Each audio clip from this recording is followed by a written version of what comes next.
एकदम मृदु स्वभाव और मस्त रहने वाले मस्त मौला हैं। जो कहा जाता है कि काशी का सबसे बड़ा अगर आनंद है मस्त मौला, तो ये आप लोगों के परिवार में ये दिखता है।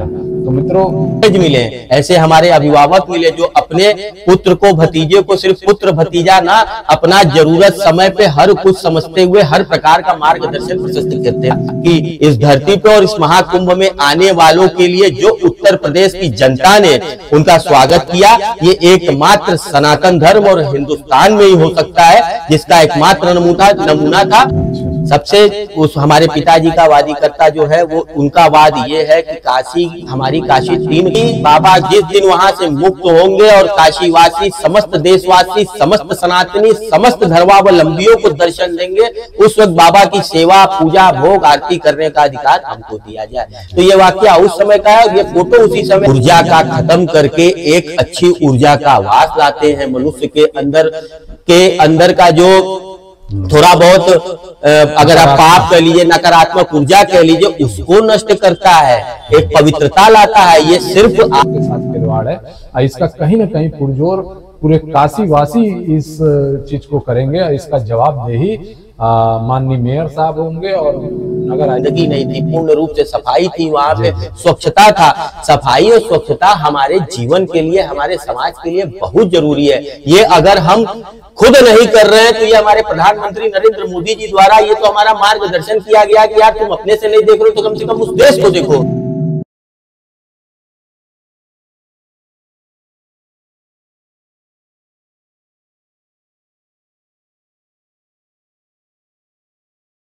मित्रों नमस्कार, मैं संजय प्रजापति आप सभी का आपके आध्यात्मिक चैनल नमस्तेस्तु.in और सामाजिक चैनल एनजीओ KMES में स्वागत करता हूं। जैसा कि आज के हमारे जो अतिथि हैं, जो पुण्य से निर्धारित था, और उनकी बात करें तो ऐसे अतिथि हैं जो सोशल मीडिया पर बड़ा ही एक्टिव रहते हैं। तो मित्रों, आज हम आपको मिलवाने आए हैं एक ऐसे शख्स से जो लगातार सोशल मीडिया पर बने रहते हैं, और उनका हम आज इस मंच से तहे दिल से इस्तकबाल करते हैं, स्वागत करते हैं। तो मिलिए आज श्री अवशेष पांडे कल्लू महाराज जी से, जो काशी के प्रमुख मंदिरों के उप महंत हैं। और मैं चाहूंगा कि महंत जी ही अपने जो परिचय हैं हमारे दर्शकों को बताएं। महंत जी, आपका हमारे इस प्लेटफॉर्म पे बहुत बहुत स्वागत है। बहुत बहुत धन्यवाद। सर्वे भवन्तु सुखिनः, सर्वे सन्तु निरामया, सर्वे भद्राणि पश्यन्तु मां कश्चित् दुख भाग भवे।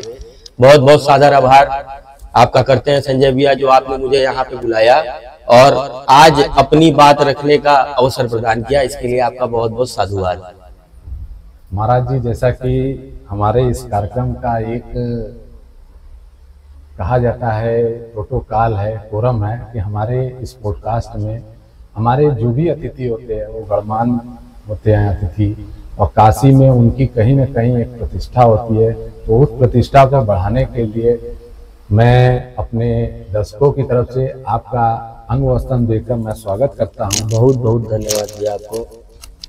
क्योंकि वैसे देखा जाए तो महाराज जी जब काल भैरव में रहते हैं तो बड़े बड़े लोगों को अंग वस्त्र पहनाते रहते हैं, बाबा का आशीर्वाद देते रहते हैं।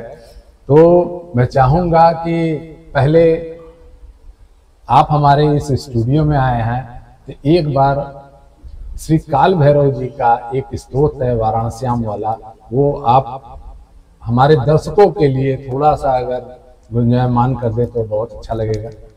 वाराणस्याम भैरव देवानाम संसार देव भय नाशनम अनेक जन्म कृतम पापम दर्शनेन विनश्यति स्मरेण विनश्यति। आप सब इस श्लोक का स्मरण, हमें लगता है कि जो भी बाबा के भक्त हैं और सभी लोग इसका स्मरण करते हैं। और इस श्लोक का अर्थ ही होता है कि वाराणस्याम भैरव देवानाम, वाराणसी में जो भैरव नाम के देवता हैं, संसार देव भय नाशनम, संसार के साथ देवताओं के भी भय का हरण करते हैं। अनेक जन्म कृतम पापम, जन्म जन्मांतर के किए हुए पाप भगवान के नाम लेने मात्र से, स्मरण करने मात्र से उसका नाश होता है। क्या बात है। जैसा कि हमारा जब पॉडकास्ट है तो पॉडकास्ट के कुछ और प्रोटोकॉल है, मैं उसको भी आपसे अवगत कराना चाहता हूँ। मैं अपने अतिथि महाराज श्री को भी अवगत कराना चाहता हूँ कि हमारे जो पॉडकास्ट का जो प्रोटोकॉल है वो ये है कि ये पॉडकास्ट इसलिए काशी में चालू किया गया है कि काशी के लोगों को एक कार्यक्रम के माध्यम से काशी को स्वच्छ और सुंदर काशी बनाने की एक मुहिम है पॉडकास्ट विद संजय। तो जिसमें हम हमारा जो डिस्क्लेमर है वो भी हम चला देते हैं ताकि हम इन्हीं बातों का हम लोग खंडन करते हैं। ये हमारे चैनल का डिस्क्लेमर है और इस डिस्क्लेमर से आप लोग अवगत हो जाएं। और साथ ही साथ मैं अपने अतिथि को ये भी अवगत कराना चाहता हूँ कि हमारा जो पॉडकास्ट है वो पॉडकास्ट में लगभग 60% हमारे अतिथि के बारे में बात होती है और लगभग 40% देखा जाए तो जो सिंगल यूज प्लास्टिक और गंदगी और तमाम कुछ ऐसे मुद्दे हैं उस पर चर्चा होती है। और जो हमारे साथ लाइव जुड़े रहते हैं उनके प्रश्नों का उत्तर हमारे जो अतिथि इनवाइट होते हैं उनके द्वारा हम लास्ट में उस प्रश्नों का उत्तर भी हमारे अतिथि के द्वारा दिया जाता है। तो मैं महाराज श्री से ये कहूँगा कि हमारे जो लोग हैं उनको आप जुड़ने के लिए, ज़्यादा से ज़्यादा जुड़ने के लिए आप एक बार अपील कर दें महाराज श्री। हम आप सबसे ये निवेदन करते हैं, अपील तो भाई होती है, मैं आपसे निवेदन करता हूं कि पॉडकास्ट विद संजय जो कार्यक्रम इनके द्वारा इस समय काशी में चलाया जा रहा है, ये इस समय बहुत ही जरूरत है काशी की। अगर इसको समझा जाए तो आप सभी काशीवासी हमारे इस चैनल को सब्सक्राइब करिए, लाइक करिए, फॉलो करिए और हमसे जुड़कर अपने सुझाव भी अपने काशी को और सुंदर और स्वच्छ और स्वस्थ बनाने में हम सबका मार्गदर्शन भी करें। हमारी आपसे यही अपील है कि आप इस चैनल को सब अधिक से अधिक संख्या में लाइक, सब्सक्राइब और फॉलो करें। अभी जो लोग लाइव नहीं जुड़े हैं वो ज्यादा से ज्यादा लोग जुड़ जाए। मैं फेसबुक पे इसको शेयर भी कर रहा हूँ, तो आप एक बार अपने लोगों से भी अपील कर दीजिएगा कि अगर उनको लेकर अगर कोई सवाल है इस कार्यक्रम को लेकर, जो इस कार्यक्रम के दौरान हम लोग बात करेंगे उसमें हो सकता है सवाल हो, और या हमारे इस वक्तव्य को लाइव, क्योंकि ये पॉडकास्ट एक अनोखा पॉडकास्ट है जो लाइव चलता है, आज के दिन लाइव चलेगा और कल जो शनिवार होता है उसका एडिटेड वर्जन हम लोग लॉन्च करते हैं। उसमें जो बहुत सी चीजें होती हैं कि जैसे गैप होता है, कुछ चीजें होती हैं, उसको हटा के हम लोग उसको वो करते हैं। तो एक बार मैं चाहूंगा कि आप एक बार हमारे दर्शकों को ये भी कह दें कि ज्यादा से ज्यादा लोग लाइव में जुड़ जाए ताकि इसका एक आनंद और भी आना शुरू हो जाए। बिल्कुल सही। मैं आप सभी से निवेदन करता हूं कि आप जो भी लोग हमारे फेसबुक के हमारे मित्र हैं, हमको फॉलो करते हैं, लाइक करते हैं, आप सब भी यदि इस लाइव चैनल को देख रहे हैं तो इससे जुड़िए और लाइव में ही जुड़कर अगर कोई भी बात होती है, आपकी अपनी कोई बात हो, काशी को लेकर हो, स्वच्छता को लेकर हो, कोई सुझाव हो, तो आप सब लाइव इस समय जुड़कर हमसे संपर्क भी कर सकते हैं, बात भी कर सकते हैं। मैं एक बार फिर आप सभी से निवेदन करता हूं कि जो अधिक से अधिक संख्या में जो लोग मुझे भी फॉलो करते हैं, जो आपके चैनल के खुद फॉलोअर सब्सक्राइबर है, लाइव जुड़े, लाइव जुड़कर अपनी बात रखें और आप अपनी समस्याओं को हमारे सामने रख के हमसे भी पूछ सकते हैं। तो कृपया कर अधिक से अधिक संख्या में जुड़िए, जुड़कर सुझाव भी दीजिए। महाराज जी, मैं चाहूंगा कि मैंने आप शेयर कर दिया है, आप भी अपने फेसबुक से शेयर कर दीजिए ताकि ज़्यादा से ज़्यादा जब लोग लाइव जुड़ेंगे तो इस कार्यक्रम का आनंद कुछ और होगा। हो सकता है कि सवालों का कुछ जवाब हम लोगों को देना पड़ जाए, तो वो देने में एक अलग ही आनंद महसूस होगा, क्योंकि लगेगा कि भाई हमारे साथ लोग इंटरेक्ट कर रहे हैं। तो आइए मित्रों, ज़्यादा से ज़्यादा लोग हम लोग जुड़ते हैं और महाराज जी के जो बहुत पॉपुलर हैं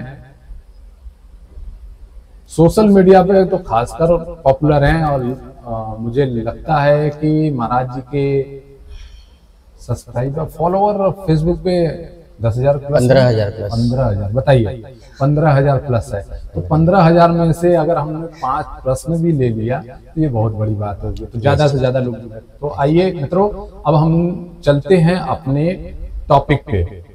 तो महाराज जी, जैसा कि मैं चाहूंगा कि आप हमारे दर्शकों को, क्योंकि अब ऐसे तो कल्लू महाराज को ज्यादातर लोग काशी में जान रहे हैं, लेकिन कहीं ना कहीं मेरे कुछ फॉलोवर हैं जो आपको नहीं जानते हैं, तो एक आप संक्षिप्त परिचय हमारे व्यूवर्स को जरूर दीजिएगा। जी, मेरा नाम अवशेष पांडे कल्लू महाराज है, उप महंत प्रमुख मंदिर काशी।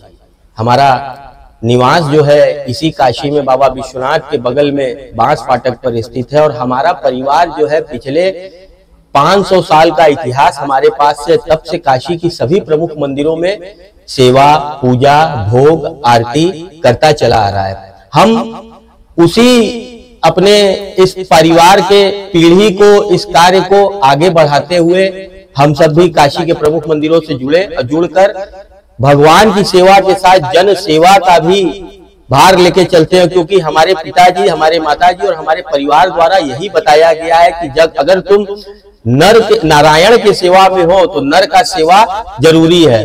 तो हमारे परिवार से आज 400-500 साल से काशी के सभी प्रमुख मंदिरों में सेवा दिया जाता है। हमारे पिताजी का पूर्ण नाम लिंगिया महाराज है, जिनको शिव प्रसाद पांडे लिंगिया महाराज के नाम से जाना जाता है। पिताजी हमारे गृहस्थ आश्रम में उसका पूरा पालन करते हैं। जगत गुरु शंकराचार्य स्वामी स्वरूपानंद सरस्वती जी महाराज द्वारा श्री महंत की उपाधि से अलंकृत है। काशी में श्री महंत की उपाधि गृहस्थ में रहते हुए एकमात्र हमारे पिताजी को लिंगिया महाराज को दिया गया। और ये देते वक्त जो जगत गुरु शंकराचार्य स्वामी स्वरूपानंद जी का आशीर्वाद था कि सभी आश्रमों में, हमारे धर्म के सभी आश्रमों में सबसे उत्तम आश्रम जो है वो गृहस्थ आश्रम होता है, कि आप अपने परिवार का, समाज का, सबकी जिम्मेदारी उठाते हुए अपने धर्म का भी पालन करते हैं। तो उस परिवार से जुड़ा हूं और आशा करता हूं कि जो भी लोग मुझे आप संजय भैया के माध्यम से नहीं जानते हैं तो आप सब जानिए, और काशी में कहीं भी कोई भी सेवा का अवसर हो तो जरूर दीजिए। क्या बात है। तो दोस्तों, कहीं ना कहीं महाराज जी से संपर्क करना होगा, और महाराज जी से संपर्क इसलिए करना होगा क्योंकि महाराज जी के पास लगभग 32 मंदिर हैं। जहां तक कि मैं महाराज जी को और आपके पिताजी से जब मिला हूं, और मैं जब आपके घर जाता हूं तो अपनत्व का एक एहसास होता है। आपके बड़े भाई अभिषेक जी जो हैं उनसे भी होता है, और आपके पिताजी से, मतलब एक आत्मीयता का एक लगता है कि नहीं यार कुछ। अच्छा, सबसे बड़ी बात यह है कि जैसे इनके पिताजी सरल हैं वैसे आप भी सरल हैं, एकदम मृदु स्वभाव और मस्त रहने वाले मस्त मौला हैं। जो कहा जाता है कि काशी का सबसे बड़ा अगर आनंद है मस्त मौला, तो ये आप लोगों के परिवार में ये दिखता है। तो मित्रों, अब जब आपके पिताजी की बात हो रही है, आपके परिवार की बात हो रही है, तो एक महाराज जी एक फोटो है, और इस फोटो में हमारे ख्याल से आपके परिवार से लगभग 4 लोग हैं। मैं चाहूंगा कि पिताजी से आप अपने शुरुआत करें।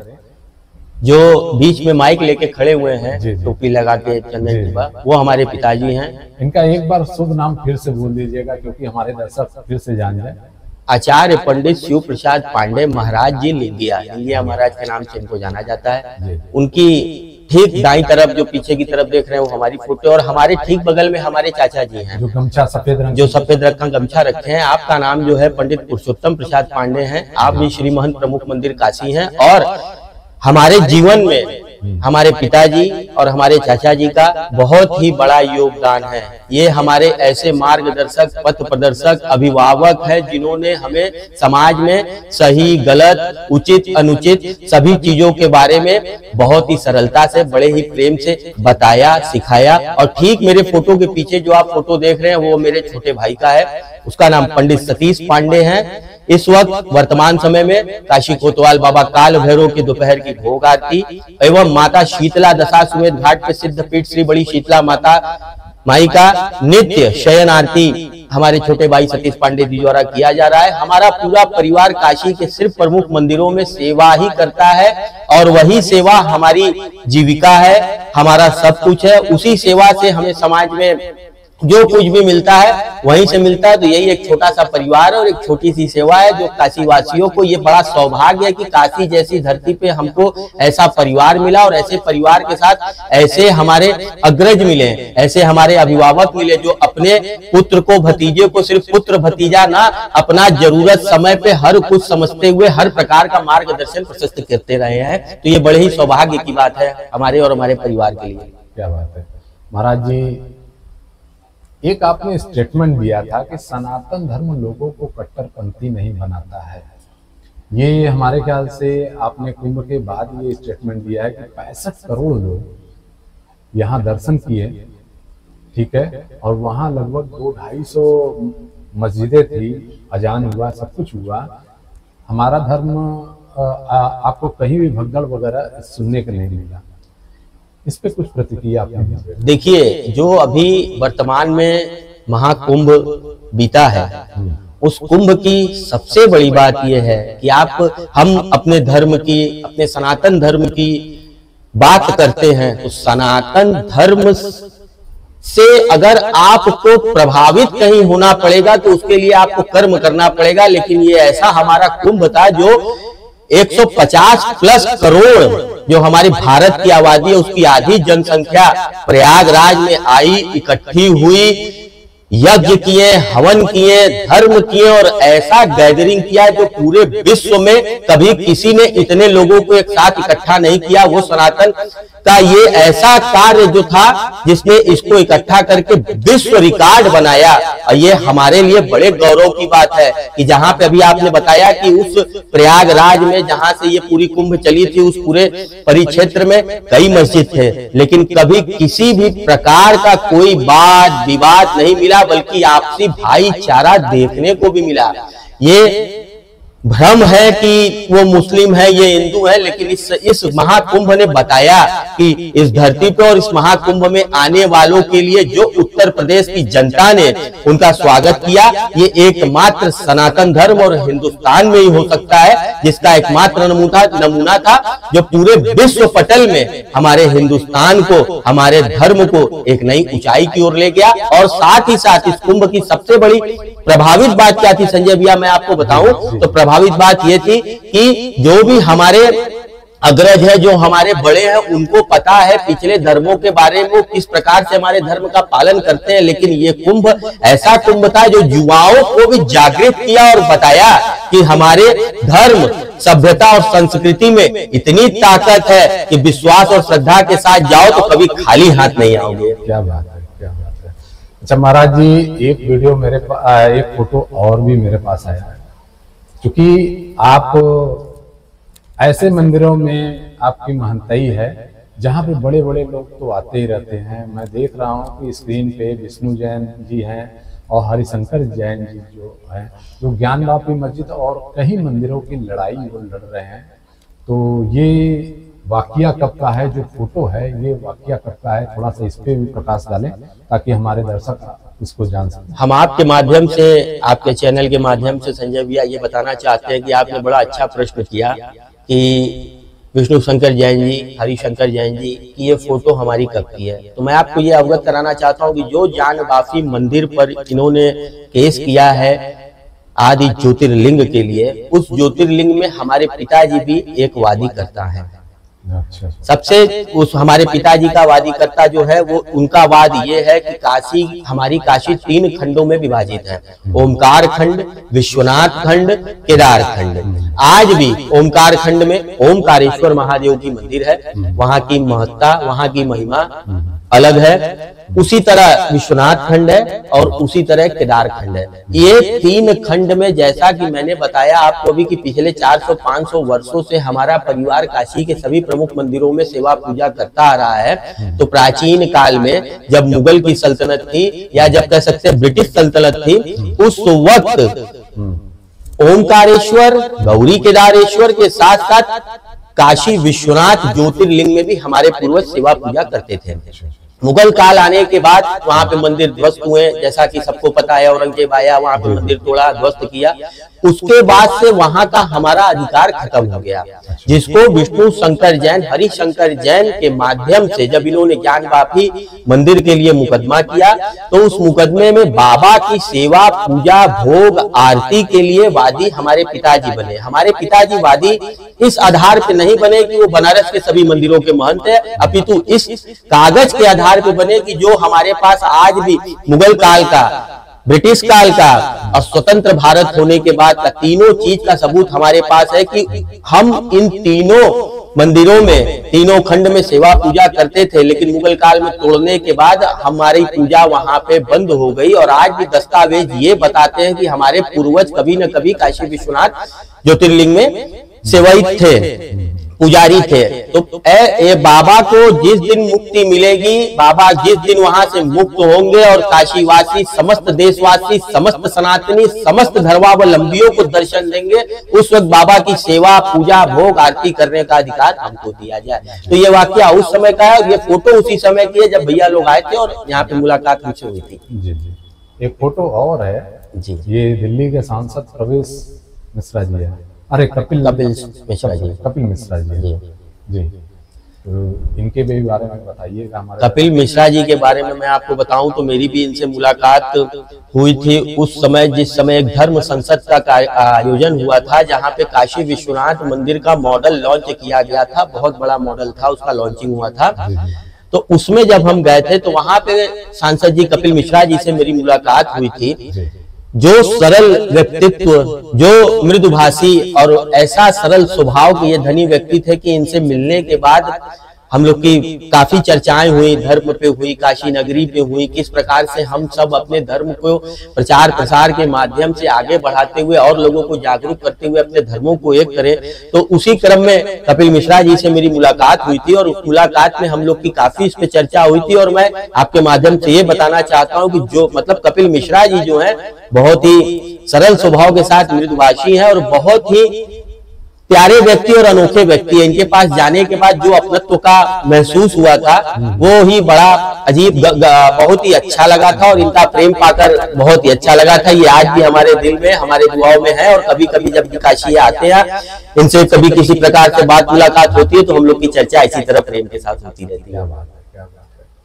अच्छा, एक अब जो फोटो आने वाला है महाराज जी, इस फोटो पे थोड़ी प्रतिक्रिया आपसे चाहेंगे। ये फोटो उत्तर प्रदेश के माननीय मंत्री जी श्री दयाशंकर मिश्र दयालु गुरु, और जैसा कि इनके नाम के पीछे दयालु गुरु लिखा है, ये वाकई में मेरे गुरु भी हैं। क्या आपको लगता है कि इस बार इनको बीजेपी के जो संगठन है इनको टिकट देना चाहिए कि नहीं देना चाहिए?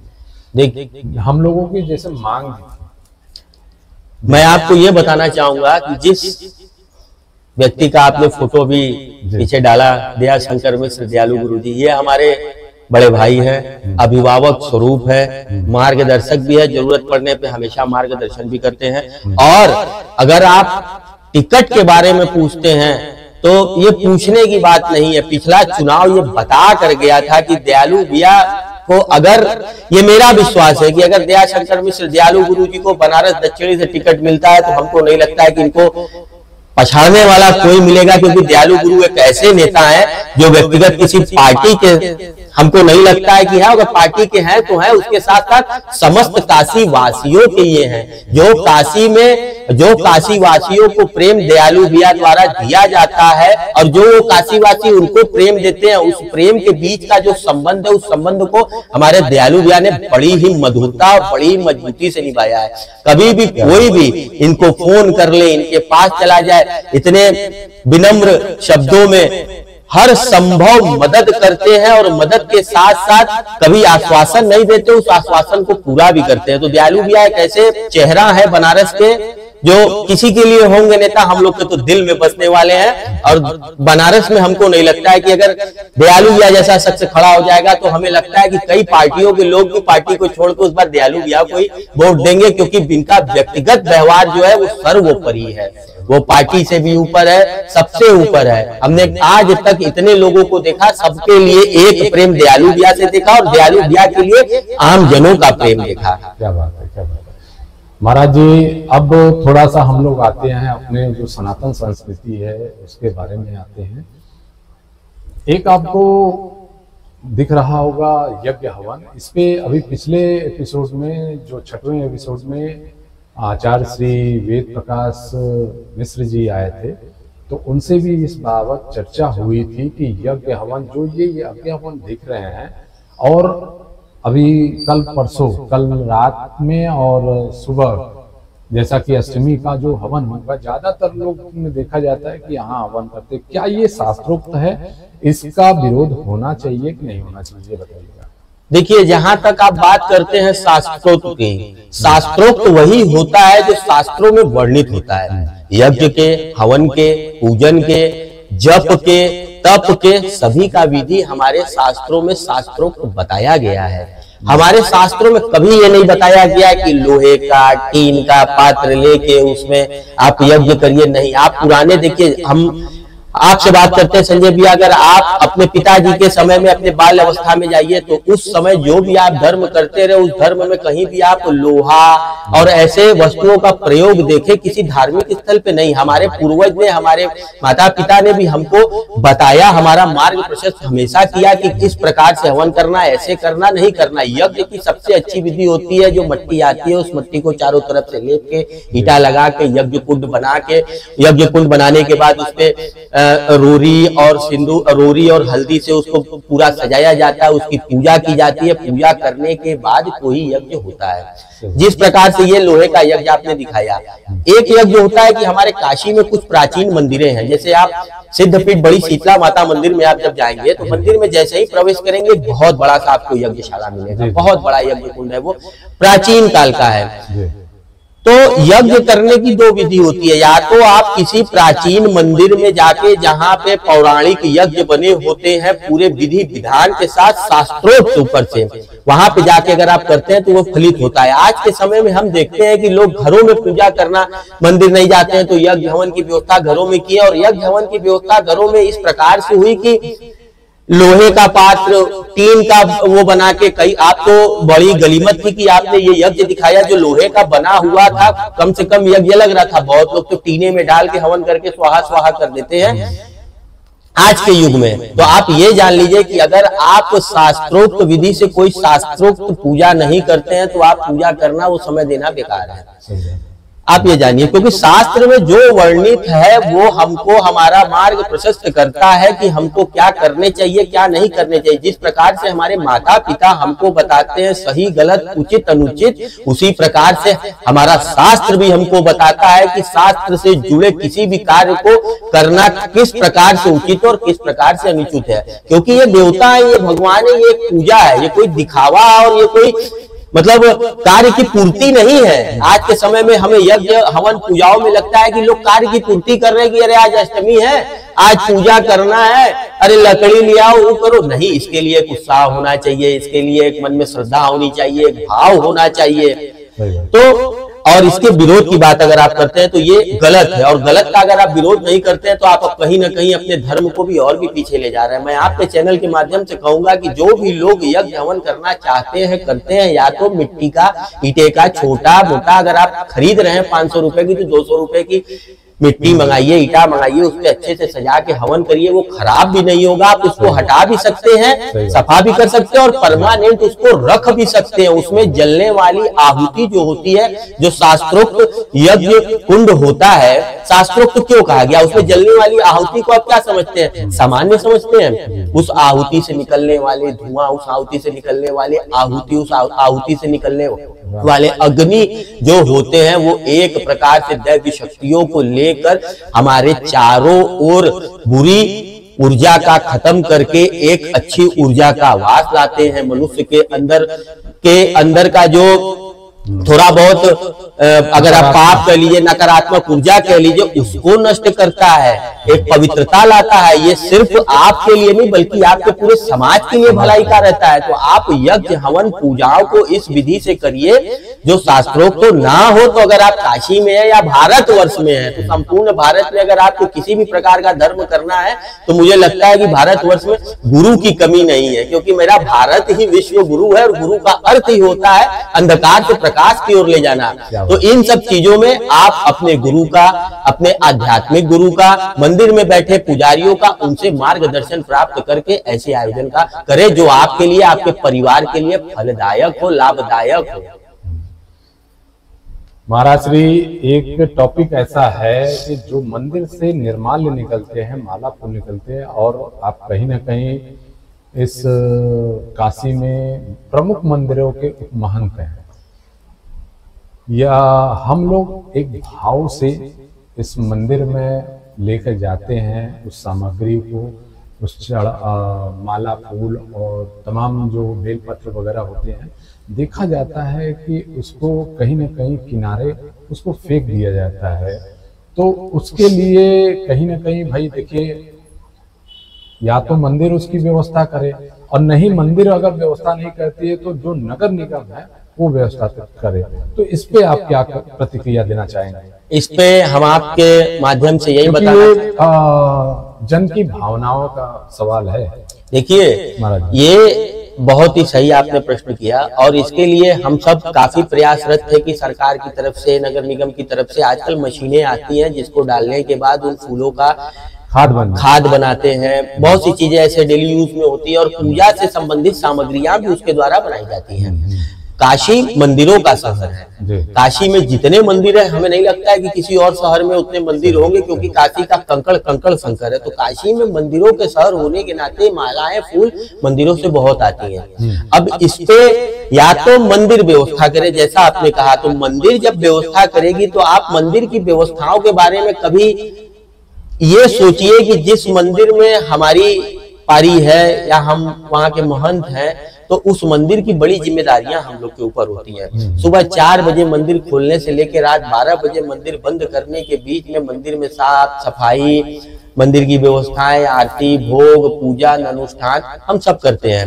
और इसमें सबसे बड़ा योगदान, अगर हम आपके चैनल के माध्यम से बताना चाहेंगे कि नगर निगम अगर थोड़ा सा भी सक्रिय हो जाए और हम मंदिर वालों को ऐसा कोई व्यवस्था व्यवस्थित कर दे कि उस माला को इकट्ठा करके हम रखें और वो आए और लेकर चले जाए, तो इससे कहीं ना कहीं उन मालाओं के प्रति, क्योंकि जानते हैं जो मालाएं भगवान को चढ़ के आती हैं, अगर वो भी गंदगी में जाती है या हमारे पैरों से लगती है तो उसका भी बहुत बड़ा दोष पड़ता है। दोष उसको नहीं पड़ता है जो फेंकता है, दोष उसको भी पड़ता है जो जाने या अनजाने में उसको पैरों से कुचलता है। तो इस अध्यात्म की नगरी, धर्म की नगरी काशी में अगर माला फूल का व्यवस्था नगर निगम द्वारा थोड़ा सा भी सहयोग होकर कर दिया जाए, तो इससे समझिए कि हमारे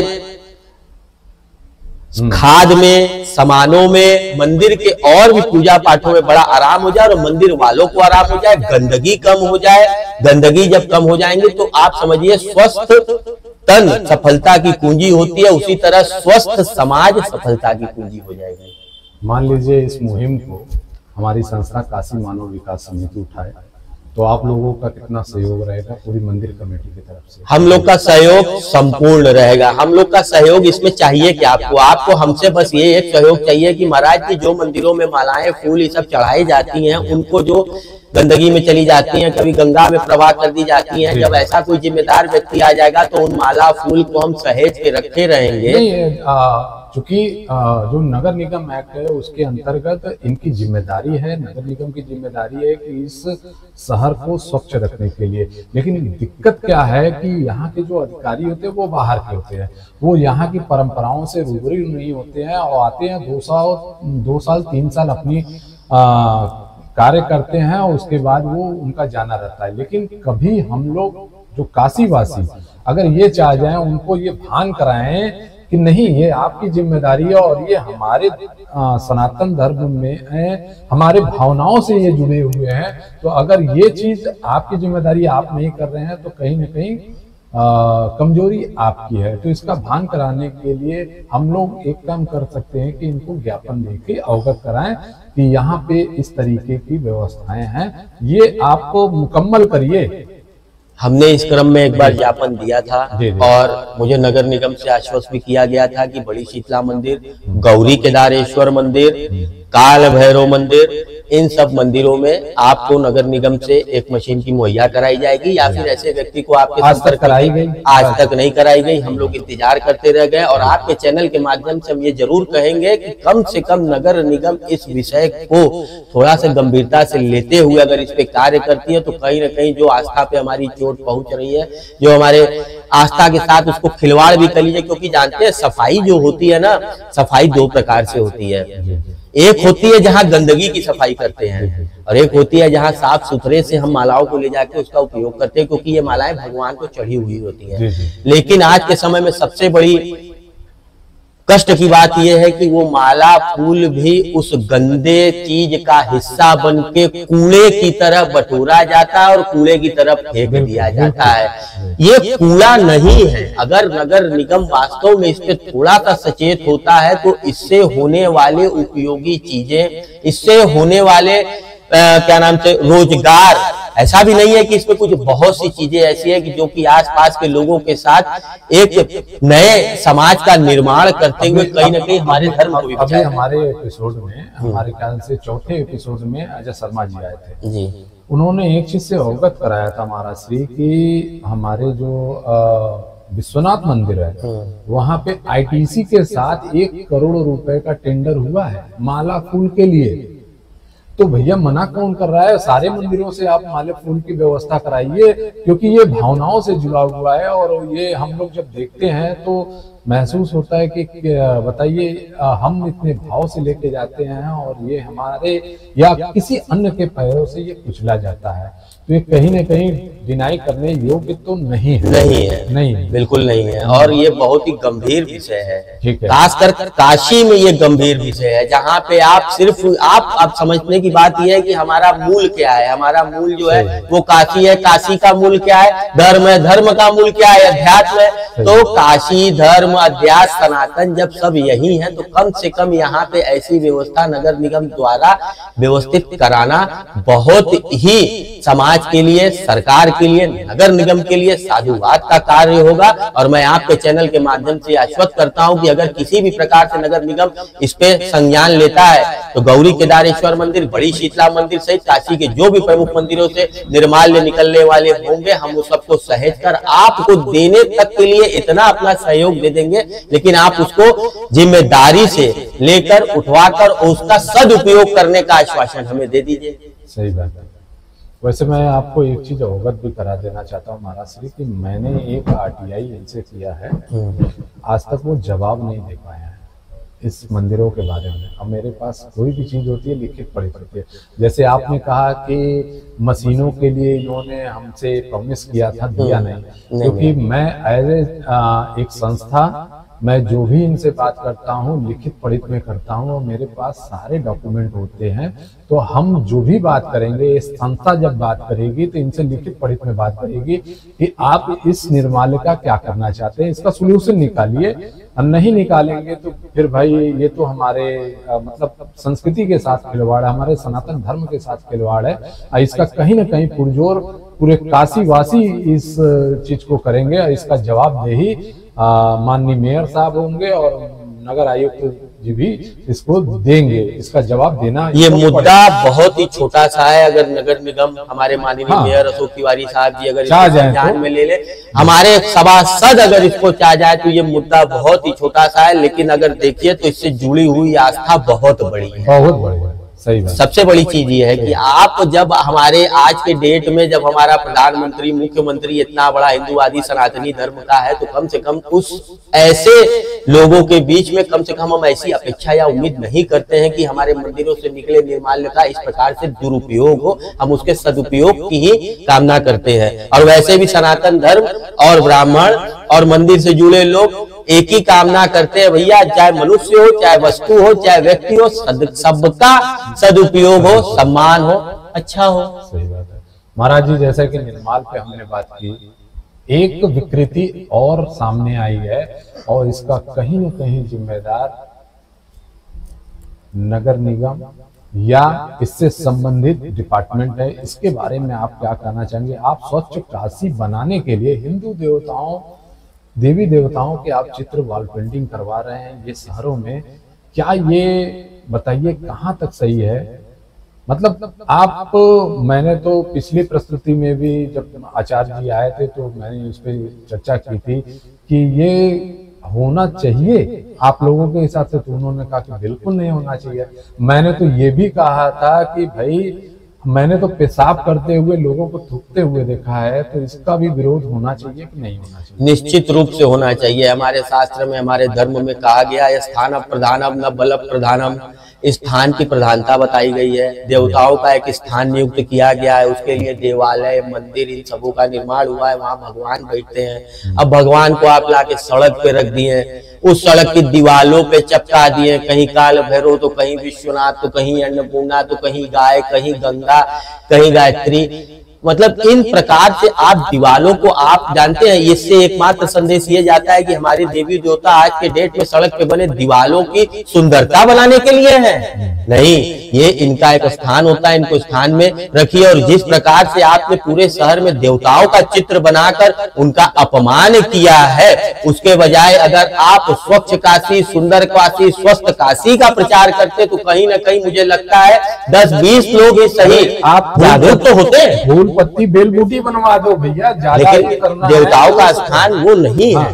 आप ये समझिए जिस प्रकार से भगवान है वो उनकी पूजा होती है, उनको एक स्थान दिया गया है, हम लोग उस स्थान पे जाते हैं। मंदिर जो बनते हैं, मंदिर एक ऐसी वास्तुकला के और अध्यात्म से और धर्म के मंत्रों से द्वारा निर्मित ऐसा वो स्थान रहता है जहाँ पे किसी भी प्रकार का दोष खत्म हो जाता है। वो ऐसा स्थान है और उस स्थानों पे हमारे देवता विराजमान होते हैं। लेकिन ये बड़ा ही दुर्भाग्य है कि आज के समय में हमारे देवता गलियों और सड़कों पे, दीवालों पे दिख रहे हैं। वहीं पे कुछ नशेड़ी लोग थूकते हैं, कुछ पान खाने वाले गुटखा थूकते हैं, जैसा अभी आपने बताया, कुछ अपना मूत्र का त्याग कर रहे हैं। तो ये कहीं ना कहीं देवताओं का अपमान जो होता है वो व्यक्ति विशेष को खत्म नहीं करता है, वो संपूर्ण समाज का नाश कर देता है। धर्म से ही समाज बढ़ता है, धर्म से ही समाज का विनाश होता है। तो ये ऐसा विनाशकारी कार्य न करते हुए आप सुंदर सुंदर चलचित्र लगा के या किसी भी प्रकार का जागरूकता अभियान वाला संदेश देके लोगों को जागरूक कर दीजिए। देवताओं का फोटो ऐसे दीवालों पे लगा के उनका अपमान न करें। यानी इसका भी विरोध होना चाहिए, इसका भी ज्ञापन देना चाहिए, निश्चित रूप से देना चाहिए। अगर आप उनको देवता मानते हैं तो आपका समर्थन मिलेगा चैनल को। देखिए, समर्थन और विरोध हमेशा सत्य का होता है। गलत विरोध गलत का होता है, समर्थन सत्य का होता है। अगर आप सत्य है तो हमारा समर्थन है। भगवान हमारे दीवार पे बनने के लिए नहीं है, ये कहीं से गलत नहीं है। इसका विरोध करने वाला या तो गैर सनातनी होगा या तो गैर हिंदू होगा। वरना आप बताइए ना कि आप भी जाते हैं, इसी काशी में आप रहते हैं, देवताओं की मंदिर में दर्शन करते हैं, आप दीवालों पे देखते हैं, तो आपकी क्या भावना आती है? क्या आप मंदिर की भावना लेकर उनको प्रणाम करते हैं, उनकी पूजा करते हैं, उनको तिलक करते हैं, उनको आरती दिखाते हैं, उनको जल भोग देते हैं? नहीं करते हैं। तो ये विरोध का मतलब ये है कि जो गलत है उसके लिए हम लोग आवाज उठा रहे हैं, और विरोध का मतलब यही है कि हमारी बात को समझते हुए ऐसे गलत कृत्य को बंद किया जाए। हम किसी सही चीज का विरोध नहीं कर रहे हैं, हम गलत का, और गलत जो रहेगा वो समाज के लिए, देश के लिए, विश्व के लिए हमेशा गलत रहेगा, और ये गलत है।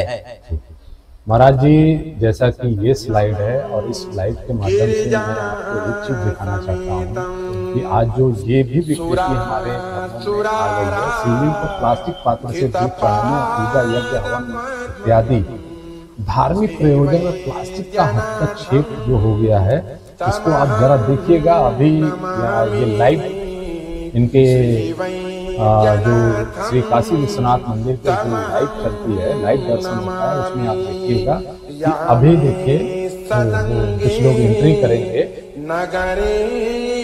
प्लास्टिक के बर्तनों से बाबा को ऊपर दूध चढ़ाते हैं। ये देखिए प्लास्टिक के बकेट का एंट्री हो चुका है, और ये कहाँ तक शास्त्रोक्त तो है नहीं, क्योंकि आचार्य श्री भी जब आए थे तो मैंने उनसे बात की, और ये जब चढ़ाया गया और इसमें अजय शर्मा जी ने भी प्रतिक्रिया दी थी, उन्होंने भी अवगत कराया था। इसलिए कि अगर आप इस पे ज्ञापन लेना चाहें तो मैं मंदिर प्रशासन के साथ आपके साथ हूँ। तो कहीं ना कहीं अगर हम इसका विरोध नहीं, देखिए अब ये मंदिर पे ये चढ़ रहा है तो कहीं ना कहीं इसका विरोध भी होना बहुत जरूरी है, क्योंकि अगर हम सनातन धर्म की बात करते हैं और सनातन धर्म के बारे में थोड़ा सा सजग हैं तो ये जो विकृतियां आई हैं इसके बारे में भी बात होनी चाहिए।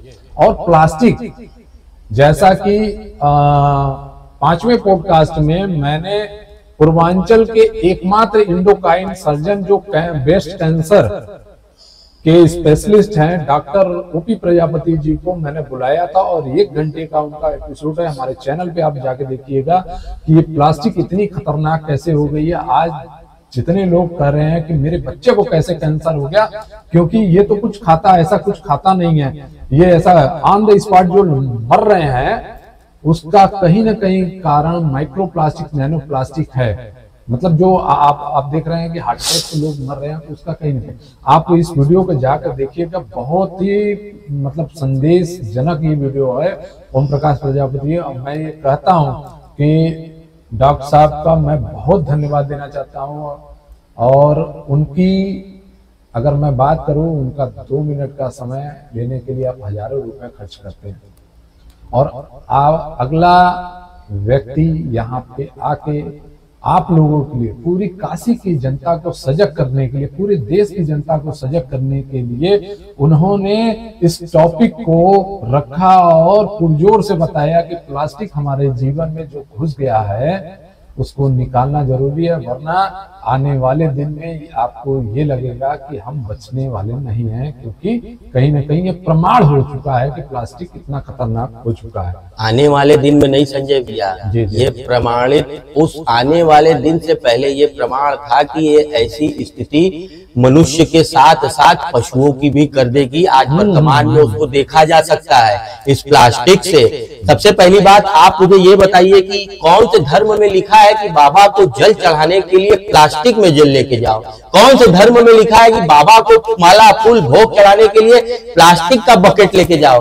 हम आपसे फिर वही दोहराना चाहते हैं कि आप एक बार फिर से अपने बाल्यकाल में चले जाइए और अपने पिताजी के साथ चले, उनकी अवस्था में आइए, और तब हमें आप बताइए क्या इसी काशी के आप रहने वाले हैं? आपके पिताजी आपकी उंगली पकड़कर काशी विश्वनाथ नहीं ले गए हैं क्या? आप अपने घर से, घर के लोटे में जो मंदिर का पूजा सफा लोटा होता था, मिट्टी के पास नॉर्मल बात करिए ना आप, हम सफा बर्तन रखते थे, एक नॉर्मल सामान्य सी बात कर रहे हैं। जो लोग गिर के एकदम प्लास्टिक को इस्तेमाल करते हुए हमारे धर्म के साथ, जीवन के साथ और पशुओं के जीवन के साथ खिलवाड़ कर रहे हैं, तो हमारे पूर्वज तो हमको काशी के प्रमुख मंदिरों में बचपन से दर्शन पूजन कराते आ रहे, वही हम सीखे। हमें मिट्टी का मिलता था, इतना बड़ा कटोरा आता था, दुकानों पे रहती थी, उसमें दूध रहते थे, जल रहते थे, हम चढ़ाते थे, मिट्टी को फोड़ देते थे और फिर से उसका निर्माण होता था, सभी चीज होती थी। आज के समय में प्लास्टिक का इस्तेमाल इतना ज्यादा हो गया है कि इसके प्रति किसी भी प्रकार का ना तो कोई कानून आ रहा है, ना कोई इसका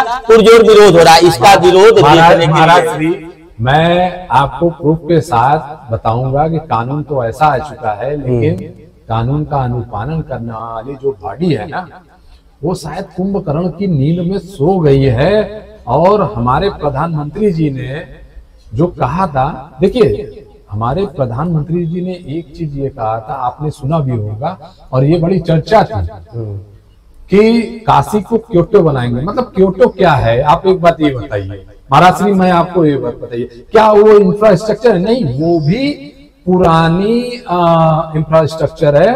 वहां पे क्योटो में इतनी साफ सफाइयां हैं, इतनी व्यवस्थित हैं कि आपको लगेगा कि वो ये उन्होंने कहा था, प्रधानमंत्री जी ने ये कहा था क्योटो का मतलब ये नहीं है कि बड़ी बड़ी हाई राइज बिल्डिंगें हैं या क्या। क्योटो जो है संजय भैया, वो एक ऐसी प्राचीन शहर है जो हमारे काशी से मेल जोल करती है। आप कभी भी उसका वीडियो देखिए, वहां भी बड़े छोटे छोटे गलियां हैं, सकरे गलियां हैं, उसमें से लोग रहते हैं, सब करते हैं। उसके बाद भी क्योटो का बनाने का सिर्फ एकमात्र उद्देश्य ये था कि वहां पे किसी भी प्रकार की गंदगी नहीं थी, पूर्ण रूप से सफाई थी, वहां पे स्वच्छता था। सफाई और स्वच्छता हमारे जीवन के लिए, हमारे समाज के लिए बहुत जरूरी है। ये अगर हम खुद नहीं कर रहे हैं तो ये हमारे प्रधानमंत्री नरेंद्र मोदी जी द्वारा ये तो हमारा मार्गदर्शन किया गया कि यार तुम अपने से नहीं देख रहे हो तो कम से कम उस देश को देखो, क्योंकि आज के समय में हमारे भारत में या कहीं भी एक चीज बहुत तेज हो रहा है। अब वो चीज क्या है जानते हैं? देखी देखा पुण्य और देखी देखा पाप। आप गलत भी कर रहे हैं और अगर आप समाज में किसी योग्य हैं और आपके लोग आपको मानने जानने फॉलो करने वाले हैं, आपके द्वारा गलत करना भी कहीं ना कहीं समाज में गलत का बढ़ावा देना होता है। तो मोदी जी का कार्य सिर्फ यही था कि तुम क्योटो को आप एक बार देखिए तो क्योटो ऐसी छोटी सी पौराणिक शहर दिखेगी जो बड़ी छोटी सकरी गलियों के बीच से होने के बाद भी इतनी सफाई है। और वो सफाई जो है उनके सफाई से ही उनके देश और वहाँ के लोगों की बहुत ही अच्छी स्थिति है भैया। सफाई जीवन के लिए बहुत महत्वपूर्ण है। अच्छा महाराज श्री, आप एक देवी के सेवक थे जिनको स्वच्छता का प्रतीक माना जाता है, और इस समय बसोड़ा भी जो बसियोरा भी आ रहा है, तो मुझे ये पता चला है कि माता का कोई कार्यक्रम है, उसके बारे में भी आप जरा हमारे दर्शकों को अवगत करा दीजिएगा और आमंत्रण दे दीजिएगा कि आप सब आइए उस जगह पे, और क्या है वो कार्यक्रम, थोड़ा सा उसके रूपरेखा पे थोड़ी चर्चा कर लीजिए हमारे दर्शकों से। सबसे पहले मैं आपको ये बताऊं, जो आपने कहा कि भगवती शीतला माता जो है वो स्वास्थ्य एवं स्वच्छता की अधिष्ठात्री देवी है। जी जी।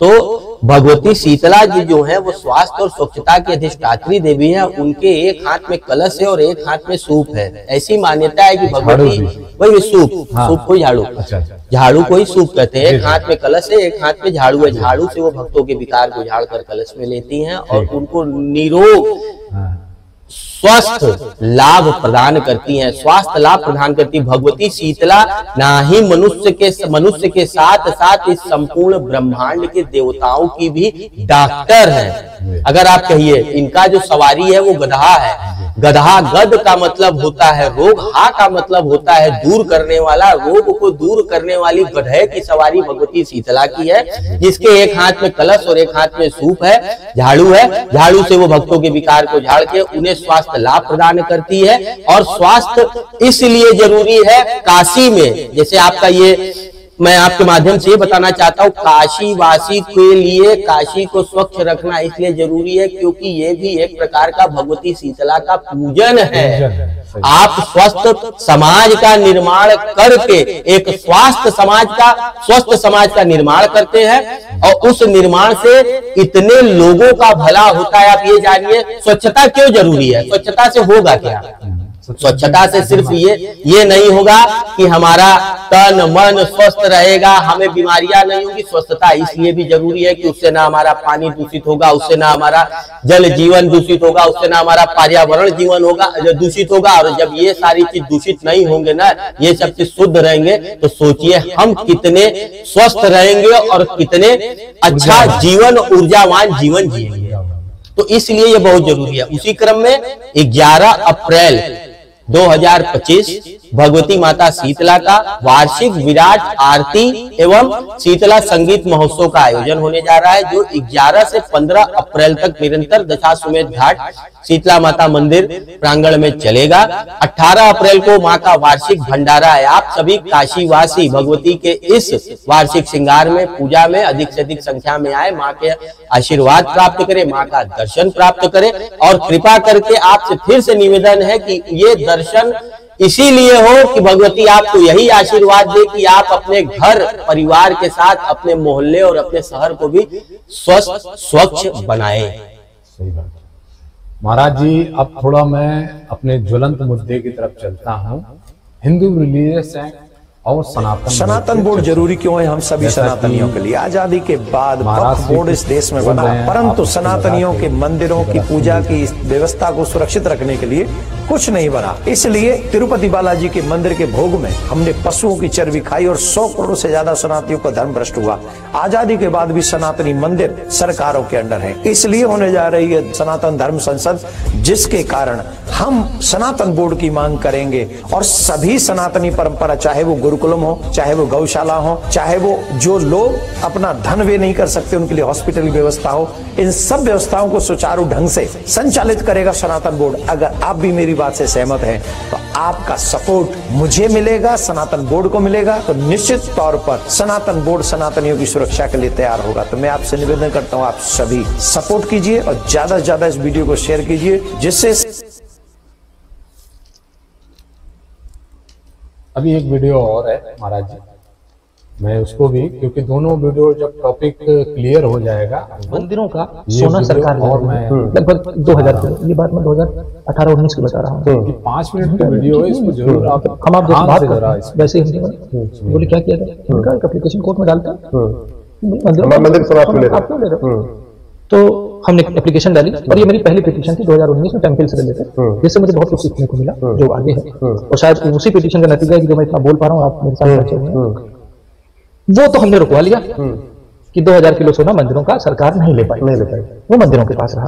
लेकिन सरकार का अपना एफिडेविट उसी केस में क्या कहता है, वो चौंक जाएंगे आप। उस एफिडेविट में सरकार कहती है कि इसमें कौन सी नई बात है, आज आप मेरे को 2000 किलो कर रहे हो। 1977 से लेकर 2019 तक 15 तक का आंकड़ा उसने बताए थे, हम 5 लाख किलो सोना तो ले चुके हैं।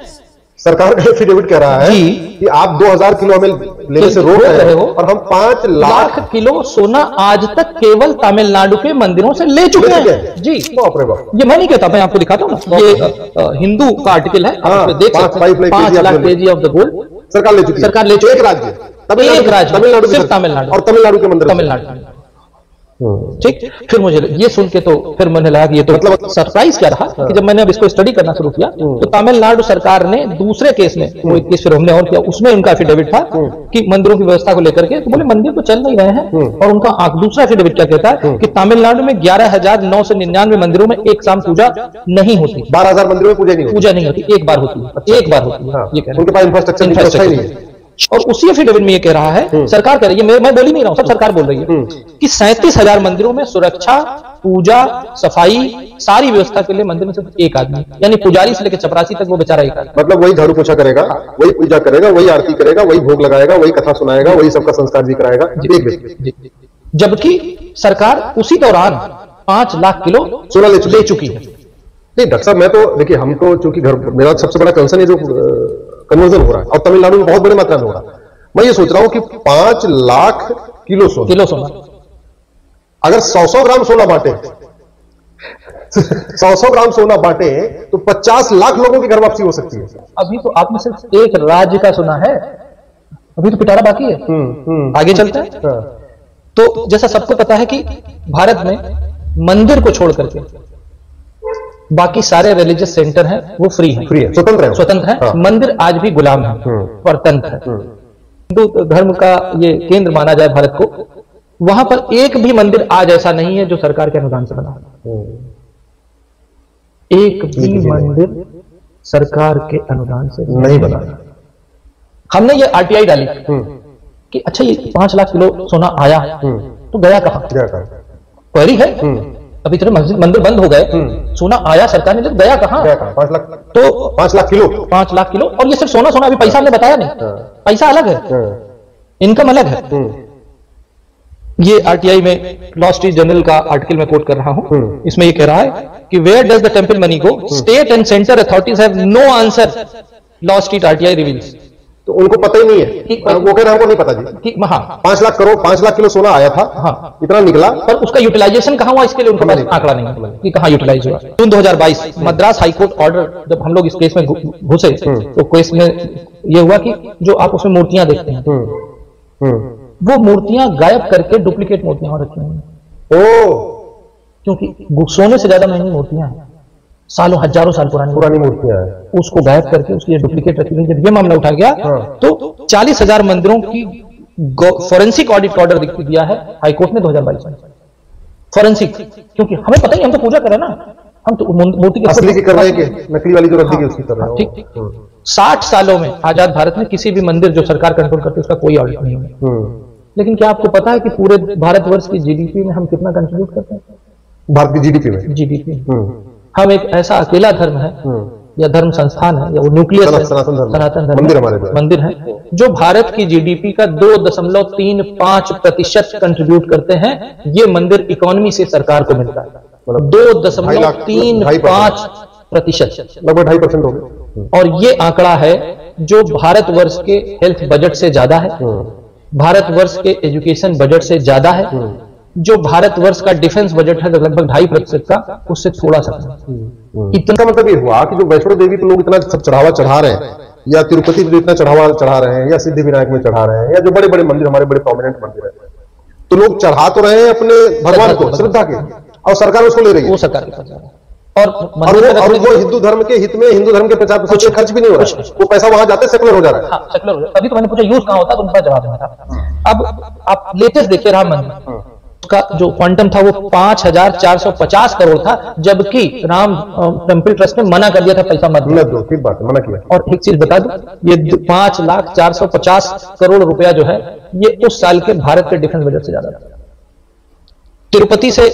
तिरुपति बालाजी से हर साल 3,023 करोड़ रुपए सरकार के पास जाता है, वैष्णो देवी से 2,000 करोड़ रुपए हर साल जाता है, अंबाजी से 4,000 करोड़ रुपए जाता है, द्वारकाधीश से 1,200 करोड़ रुपए जाता है, सोमनाथ से लगभग 1,200 करोड़ रुपए जाता है, गोल्डन टेम्पल से 690 करोड़ रुपए जाता है। ये हकीकत है। और जो गोल्ड का जो डोनेशन होता है, ये तो पैसे जो मैंने पैसे बताए, गोल्ड का डोनेशन जो एवरेज देखा गया है, मैं 2 मंदिरों का बता देता हूं। जो तिरुपति बालाजी में लगभग हर साल 130 किलो सोना डोनेट होता है, और शिरडी के साईं बाबा जो कहे जाते हैं, वहां पे हर साल 380 करोड़ रुपए, 380 किलो सोना डोनेट होता है, और ये सरकार के पास जाता है। और ये जो भी डोनेट हो रहा है, ये हिंदू धर्म के प्रचार प्रसार के काम में कोई नहीं आ रहा। कोई नहीं आ रहा। महाराज जी, जैसा कि आपने सुना, देखा, तो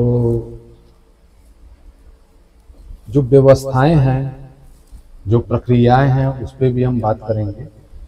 केंद्र में हिंदू की सरकार है, ठीक है। राज्य में देखा जाए तो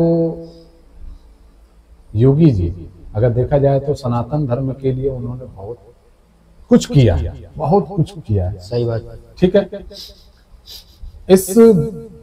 चलिए, ये बिल में आप कई छेड़छाड़ नहीं कर सकते। जो हमारे देवकीनंदन ठाकुर जी हैं, जो हमारे लोग सुप्रीम कोर्ट में लड़ रहे हैं हिंदू रिलीजियस एक्ट को लेकर या कुछ लेकर, तो क्या उसके सपोर्ट के लिए सनातन बोर्ड का बनना जरूरी नहीं है? इस पे बहुत ज्यादा जरूरी है। सनातन बोर्ड का गठन बहुत ज्यादा जरूरी है। क्यों जरूरी है? इसलिए जरूरी है कि हमारे हक की, हमारी बात करने का अभी हमारे पास कोई माध्यम ही नहीं है। जो भी आता है हमारे धर्म में, जैसे अभी आपने एक वीडियो सुनाया, उस वीडियो से हमको ये पता चलता है कि साल में 3,000 करोड़, साल में 150 करोड़, 3,000 किलो, 2,000 किलो सोना, पैसे, सारे चीज आते हैं जाते हैं, सरकार के पास जाते हैं। मैं वर्तमान सरकार ने पिछले मतलब शुरू से बात कर रहा हूँ, जो प्रणाली चली आ रही है। इन सारी चीजों में अगर सनातन बोर्ड का गठन होता है तो इसमें बुराई क्या है? हमें तो ये बताइए ना। अगर इस भारतवर्ष में वक्फ बोर्ड रह सकता है तो सनातन बोर्ड क्यों नहीं रह सकता है? जिसका कोई वो नहीं, बल्कि सनातन बोर्ड से हम सभी मंदिर वाले, ब्राह्मण वाले, पुजारी लोग, मंदिर के लोग, सबको अपनी बात, अपना हक, अपनी चीजों को रखने, बोलने, बताने का एक अधिकार मिल जाएगा। प्लस सनातन बोर्ड जिस दिन गठित हो गया, उस दिन आप समझिए सनातन धर्म से ही आप अस्पताल, गौशाला और उसके साथ वृद्धाश्रम, इतने चीजों की व्यवस्थाओं को करने के साथ साथ अपने धर्म के प्रति भी हम थोड़े से मजबूत होकर कहीं भी कुछ भी कहने और सुनने योग्य हो जाएंगे। सही बात। जैसा कि आपने सुना भी, इस वीडियो में देखा, और बहुत लोगों को समझ में भी आया होगा कि अरे मतलब 5 लाख किलो, मतलब 2,000 किलो तो छोड़ दो, 5 लाख किलो प्रतिवर्ष ले चुके हैं जो उसके बाद वर्तमान में जा भी रहा है। और लेकिन वो सारी चीजें कभी आज तक किसी हिंदू धर्म, हिंदू मंदिर के काम नहीं आया। वो सरकार से आज तक किसी भी छोटे मंदिरों को किसी भी प्रकार का सहयोग, अनुदान उनके वार्षिक काम, आयोजन, उत्सव के लिए नहीं मिला। बल्कि हमको तो अब मंदिरों में कार्य कराने पड़ते हैं तो थाना, पुलिस, कचहरी में परमिशन करना पड़ता है, उसके बाद हम अपने सनातन संस्कृति का आयोजन करा पाते हैं। लेकिन ये बोर्ड का गठन होने से कहीं ना कहीं हम अपने चीज, अपने अधिकार को करने योग्य पूरे मजबूती के साथ तो रहेंगे। हमारी जो भी दिक्कत परेशानी होगी तो हमारी बोर्ड तो सुनेगा। हमारे पास बोर्ड ही नहीं है, हमारे पास तो बोर्ड ही नहीं है। आप अगर आप उच्च स्थान पे तो जो आपने बता दिया वही बोर्ड है, वही कमेटी है, वही सब कुछ है। लेकिन ये बोर्ड बनने से इसमें बुद्धिजीवी लोग आएंगे, देश के प्रतिष्ठित लोग आएंगे, देश के सनातन मूर्धन विद्वान जुड़ेंगे जो हमारी सभ्यता, संस्कृति और हमारे धर्म को आगे मजबूती के साथ बोलने, कहने और हक लेने के योग्य हो जाएंगे, जिसका बहुत ही जरूरत है इस समय हिंदुस्तान में।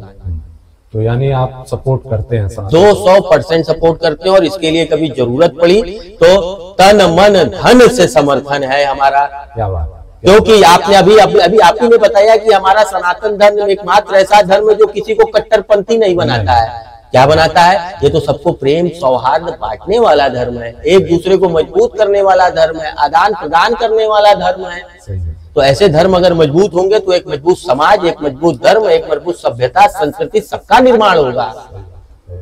आइए महाराज जी, अब वाराणसी की एक खबर है जो बड़ी आजकल चर्चा में हो गई है, जिसका उप राष्ट्रपति जी ने उद्घाटन किया था। नमो घाट, मतलब आप समझिए कि जितने भी देश विदेश के सैलानी भी आते हैं वहां पे जाते हैं। और ये जो वाकया हुआ है, नमो घाट का एक हिस्सा लगभग 5 फीट धस गया है।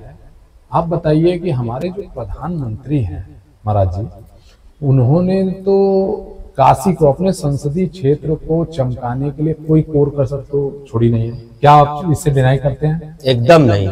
आप अगर कोई प्रूफ के साथ बात करेगा तो नगर निगम का बजट देख लीजिएगा, 2014 से लगातार 15-20% इंक्रीज होता चला आ रहा है। और तमाम जितने भी मिनिस्ट्री हैं वो लग के काशी को चमकाने में लगे हैं। और आज तक जो हम लोग 14 के बाद जो काशी देख रहे हैं वो महसूस ही नहीं कर पा रहे हैं कि यार ये भी हो सकता है। मतलब इंडिया का पहला, आप समझ लीजिए कि वो उन्होंने बना दिया, केबल कार वाला जो वो चल रहा है वो बना दिया, रोपवे उन्होंने कर दिया। तो इतनी व्यवस्थाएं कर दी। तो ये बताइए कि आखिर ये इसके जिम्मेदार कौन है? मोदी जी तो जिम्मेदार नहीं है। सही बात है। देखिए, मैं आपको पहली बात बता दूं, काशी के लिए जी जो हमारी अतीत में थी ना, वो काशी थी। जो वर्तमान में है वहां पे तो काशी जैसी कोई बात ही नहीं है, ये आप जानिए। और रही बात जिम्मेदारियों की, तो मोदी जी द्वारा, योगी जी द्वारा जो देश में कार्य किया जा रहा है वो अतुलनीय है, अच्छी है, व्यवस्थित है। लेकिन चक्कर ये है कि मोदी जी के नीचे जो अधिकारी हैं, जिनकी जिम्मेदारियां हैं, जो उस चीज के लिए बने हैं, क्या वो अपना कार्य पूरी ईमानदारी से कर रहे हैं? आपने जो नमो घाट का भी चर्चा किया कि 5 फुट जमीन धस गई, तो ये 5 फुट जमीन अगर धस गई तो इसमें आप मुझे बताइए कहीं से योगी जी या मोदी जी का दोष है? दोष 200% उस संबंधित अधिकारियों का है जो गैर जिम्मेदार होते हुए उस पदभार को संभाल रहे हैं और उसके प्रति किसी भी प्रकार की सहजता नहीं है उनके पास। अगर ये अधिकारी, अगर ये कर्मचारी हमारे जागरूक हो, जिम्मेदार हो, तो ऐसी तो अब आप ये जानिए कि जब शहर में किसी भी प्रकार की व्यवस्था, दुर्व्यवस्थाएं दोनों होती रहती है। आप शरीर है, शरीर कभी स्वस्थ रहता है, कभी तबीयत खराब हो जाती है। तबीयत खराब होने पे डॉक्टर, जो परिवार का सदस्य मुझे डॉक्टर के पास ले जाके दवाई देता है, मैं सही होता हूँ, तो तबीयत खराब इस वजह से नहीं हुई कि मोदी जी वहां बैठे, तबीयत तो इस वजह से खराब हो गई कि मोदी जी ने इतना अच्छा करने के बाद जिस अधिकारी को दिया, वो अधिकारी अपने कार्य को ईमानदारी से नहीं कर रहा है। ये उसका देन है, जिसके लिए हमें कई चीजों का संकट झेलना पड़ता है। आप ये जानिए काशी में इस समय छोटा या बड़ा कोई भी मुद्दा वो वैश्विक मुद्दा हो जाता है। हमारे सांसद हैं, देश के प्रधानमंत्री, काशी का तो इतना बड़ा गौरव हम काशी वासियों के लिए कि हमारा जो सांसद है वो देश का प्रधानमंत्री है। लेकिन दुर्भाग्य इस बात का है कि उस देश के प्रधानमंत्री और इस सांसद का जो अधिकारी है, जिसको उस कार्य की जिम्मेदारी दी गई थी, वो जिम्मेदारी से एकदम कटता हुआ गैर जिम्मेदाराना कार्य कर रहा है, जिसका प्रतिरूप है नमो घाट पे 5 फीट जमीन धंस जाना। वो कहीं ना कहीं वो भ्रष्टाचार की बलि चढ़ा है। जाहिर सी बात है, आपने कुंभ में देखा होगा, काशी में, कुंभ में काशी की क्या व्यवस्था थी? कुंभ में काशी की, काशी वासियों के लिए ये व्यवस्था थी कि अपने घर से उस गली में जाना है तो पुलिस वाला बोलता था कि उधर से क्यों जा रहे हो, भाग जाओ घर में, नहीं तो थाने में बंद कर दूंगा। तो ऐसा नहीं होना चाहिए। जो आप कहीं भी व्यवस्था या दुर्व्यवस्था कैसे होती है आपको मैं ये बताऊं, व्यवस्था तब होगी कि जैसे आप जैसा मृदुभाषी हो, जो सबको अपना समझते हुए, सबका जिम्मेदारी करते हुए, सबको प्रेम भाव से ले चले। इस प्रकार से हम आपका, आप हमारा सहयोग करते हुए कार्य करेंगे। लेकिन यहाँ पे कार्य सिर्फ कुछ अधिकारी और योगी जी, मोदी जी ये कर रहे हैं, इससे संबंधित जो नीचे के अधिकारी हैं ये बहुत गैर जिम्मेदार हो गए। हम चाहेंगे शासन प्रशासन सरकार से कि ऐसे गैर जिम्मेदार अधिकारियों की सूची बनाए और जो भी गैर जिम्मेदाराना कार्य कर रहा है, अपने कार्य से विमुख हो रहा है, उसको दंड दे, ताकि ये एक सबक बने आने वालों के लिए और आगे से हमारे कोई भी दुर्व्यवस्था तो उसको करने के लिए ये तत्पर रहे। सही बात है महाराज जी। जैसा कि हम लोगों ने अभी तक आपके बारे में, मंदिरों के बारे में, सनातन धर्म के बारे में, काशी के बारे में चर्चा की। अब हम अपने दूसरे चैप्टर पे आते हैं। वो बहुत गंभीर मुद्दा है, वो कहीं ना कहीं हमारे आपके जान से भी रिलेटेड हो रहा है और इसके लिए ही इस प्लेटफॉर्म का निर्माण किया गया है कि यहाँ पे लोग आए और अपनी अपनी बातें खुले तरीके से ये कर सके। और जो ये सिंगल यूज प्लास्टिक की अगर हम बात करें तो सिंगल यूज प्लास्टिक आपका 2022 में संपूर्ण भारत में बैन हो चुका है और सिंगल यूज प्लास्टिक में 19 प्रोडक्ट ऐसे हैं जिनको बैन कर दिया गया है। आगे हम उस पर चर्चा करेंगे कि उस पर क्या दंड है, क्या प्रावधान है, क्या चीजें हैं। तो महाराज जी, जैसा कि एक पहली स्लाइड ये है कि सांस के साथ अंदर जाने वाली प्लास्टिक कण शरीर में कहाँ पहुंचते हैं, किस तरीके की हो सकती हैं समस्याएं।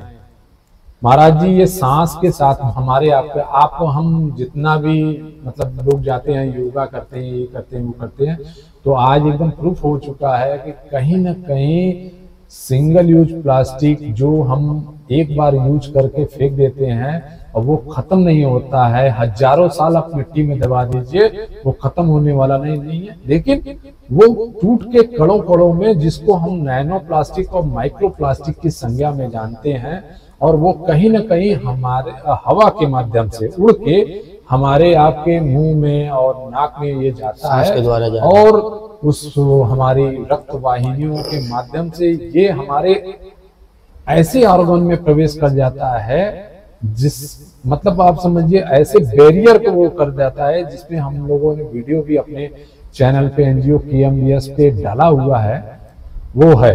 और आप बताइएगा कि क्या इसका खात्मा होना चाहिए या पूरा पुरजोर विरोध होना चाहिए कि नहीं, इसके बारे में क्या कहें, क्योंकि ये सांस के साथ अंदर जा रहा है, अब तो सांस लेना भी मुश्किल है। देखिए, ये सारी चीजें एक जिम्मेदार व्यक्ति की हैं, जिसको इसको देखना चाहिए। सही बात आपने जिस प्रकार से बताया, प्लास्टिक तो कभी भी हमारे शरीर के लिए, हमारे पर्यावरण के लिए, हमारे पशुओं के लिए कभी भी उपकारी उपयोगी नहीं रहा है। बात आती है कि किस प्रकार से आज के इस समय में इन सब चीजों का इतना बढ़ोतरी हुई, उस बढ़ोतरी से इतने नुकसान हो रहे हैं, जिसकी चर्चा हम आप यहाँ बैठ के स्टूडियो में करते हैं। तो क्या हमसे आपसे ज्यादा जिम्मेदार जो अधिकारी और लोग हैं, जिसके लिए इनके टीम गठित हुई है, क्या वो इसके जिम्मेदार नहीं? वो तो इनकी बारीकियों को भी समझते हैं कि ये किस प्रकार से समाज, पर्यावरण, मनुष्य, जीव जंतु सबके लिए हानिकारक है। तो ये तो विषय उसका है जो इसका जिम्मेदार है। अगर वो जिम्मेदारी नहीं लेता है तो वो समझिए कि जितनी भी जंतु जानवर मनुष्य की इससे मृत्यु हो रही है, इस मृत्यु का भागीदार वही अधिकारी व्यक्ति है जो इस पे संज्ञान नहीं ले रहा है। हमारी तरफ से वो हत्या का दोषी माना जाएगा, क्योंकि जिम्मेदार, जैसे हम मंदिर में बैठते हैं तो ये हमारी जिम्मेदारी है कि भक्त जब माला फूल प्रसाद चुनरी नारियल लेकर आता है तो हम बड़े जिम्मेदारी के साथ उससे लेते हैं और माँ को समर्पित करते हैं। ये मेरा कार्य है। तो जो अधिकारी इसके लिए बनाए गए हैं, क्या उनका ये कार्य नहीं है? क्या उनको नहीं पता है कि कौन सी किस दुकान पे कहाँ प्लास्टिक मिल रही है? और सबसे बड़ी चीज कि सरकार से भी हम ये मतलब आपके चैनल के माध्यम से विनती करना चाहते हैं कि हमारी सरकार हर प्रकार से सक्षम है, हो सके तो प्लास्टिक को पूर्ण रूप से प्रतिबंध करा के जो आजकल ये कपड़े के झोले बन रहे हैं इनका वितरण करवा के समाज को जागरूक करके इसको खत्म भी आप करा सकते हैं। और संबंधित अधिकारियों से भी ये निवेदन है कि जो भी व्यक्ति, जो भी दुकानदार अगर इन प्लास्टिकों का उपयोग करता है तो उनके ऊपर ऐसी कार्रवाई की जाए कि उसकी कार्रवाई को देखते हुए 4 लोग और सुधरे। लेकिन जब आप कड़ाई नहीं करेंगे तो सुधार किस प्रकार से होगी? अब बाकी शासन ने, प्रशासन ने जिस जिस क्षेत्र में कड़ाई की है आप जाके देख लीजिए, सुधार है। हमारी गंगा आज से 10 वर्ष पहले क्या स्थिति थी इस काशी में, उस गंगा को आज आप जाके देख लीजिए। संबंधित अधिकारी, नेता, सांसद, विधायक सबका ये देने की आज गंगा हमको निर्मल दिखती है। तो क्या ये जिम्मेदारी अगर जिम्मेदार व्यक्ति ले ले, जिसकी ये जिम्मेदारी है, तो क्या ये समस्या से निदान नहीं होगा?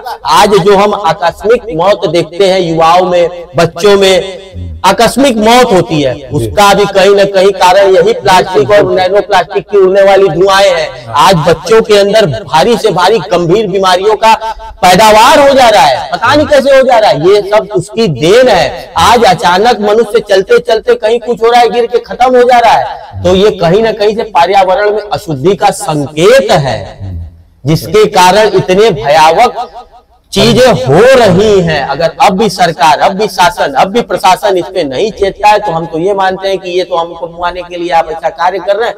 भगवान भरोसे हैं, जब तक चल रहे हैं चलेंगे, जितना लड़ रहे हैं लड़ेंगे, नहीं तो भैया क्या कर सकते हैं। लेकिन हम हाथ जोड़ के आप सबसे विनती करेंगे कि आप स्वयं जो भी इस वीडियो को देख रहे हैं, इस चैनल को देख रहे हैं, आपसे हाथ जोड़कर विनती है कि यदि आपके पास भी प्लास्टिक है तो आप भी एक जागरूक व्यक्ति बनकर इसको बंद कराकर और लोगों को जागरूक करके कम से कम नहीं लाखों करोड़ों में तो 10, 20, 50 घरों का भला करिए। इससे भी आपका बहुत कल्याण होगा। महाराज जी, चिंताजनक, मनुष्य के शरीर में हर हफ्ते चले जाते हैं 5 ग्राम तक प्लास्टिक। जैसा कि सारी बातें हो ही गई है कि ये मतलब हम कहीं ना कहीं जो सांस लेते हैं, जो मुंह से खाते हैं, वो कहीं ना कहीं 5 ग्राम प्लास्टिक हम लोग हर हफ्ते ले लेते हैं, 5 ग्राम प्लास्टिक। अब आते हैं एक दूसरी स्लाइड। आजकल का ट्रेंड है, पहले क्या होता था कि महाराज जी, पहले मैं इसको पढ़ देता हूँ, ये आज तक के हवाले से खबर है। प्लास्टिक इन मिनरल वाटर, पानी नहीं जहर पी रहे हैं हम। 1 लीटर बोतल बंद पानी में 2.4 लाख प्लास्टिक के टुकड़े।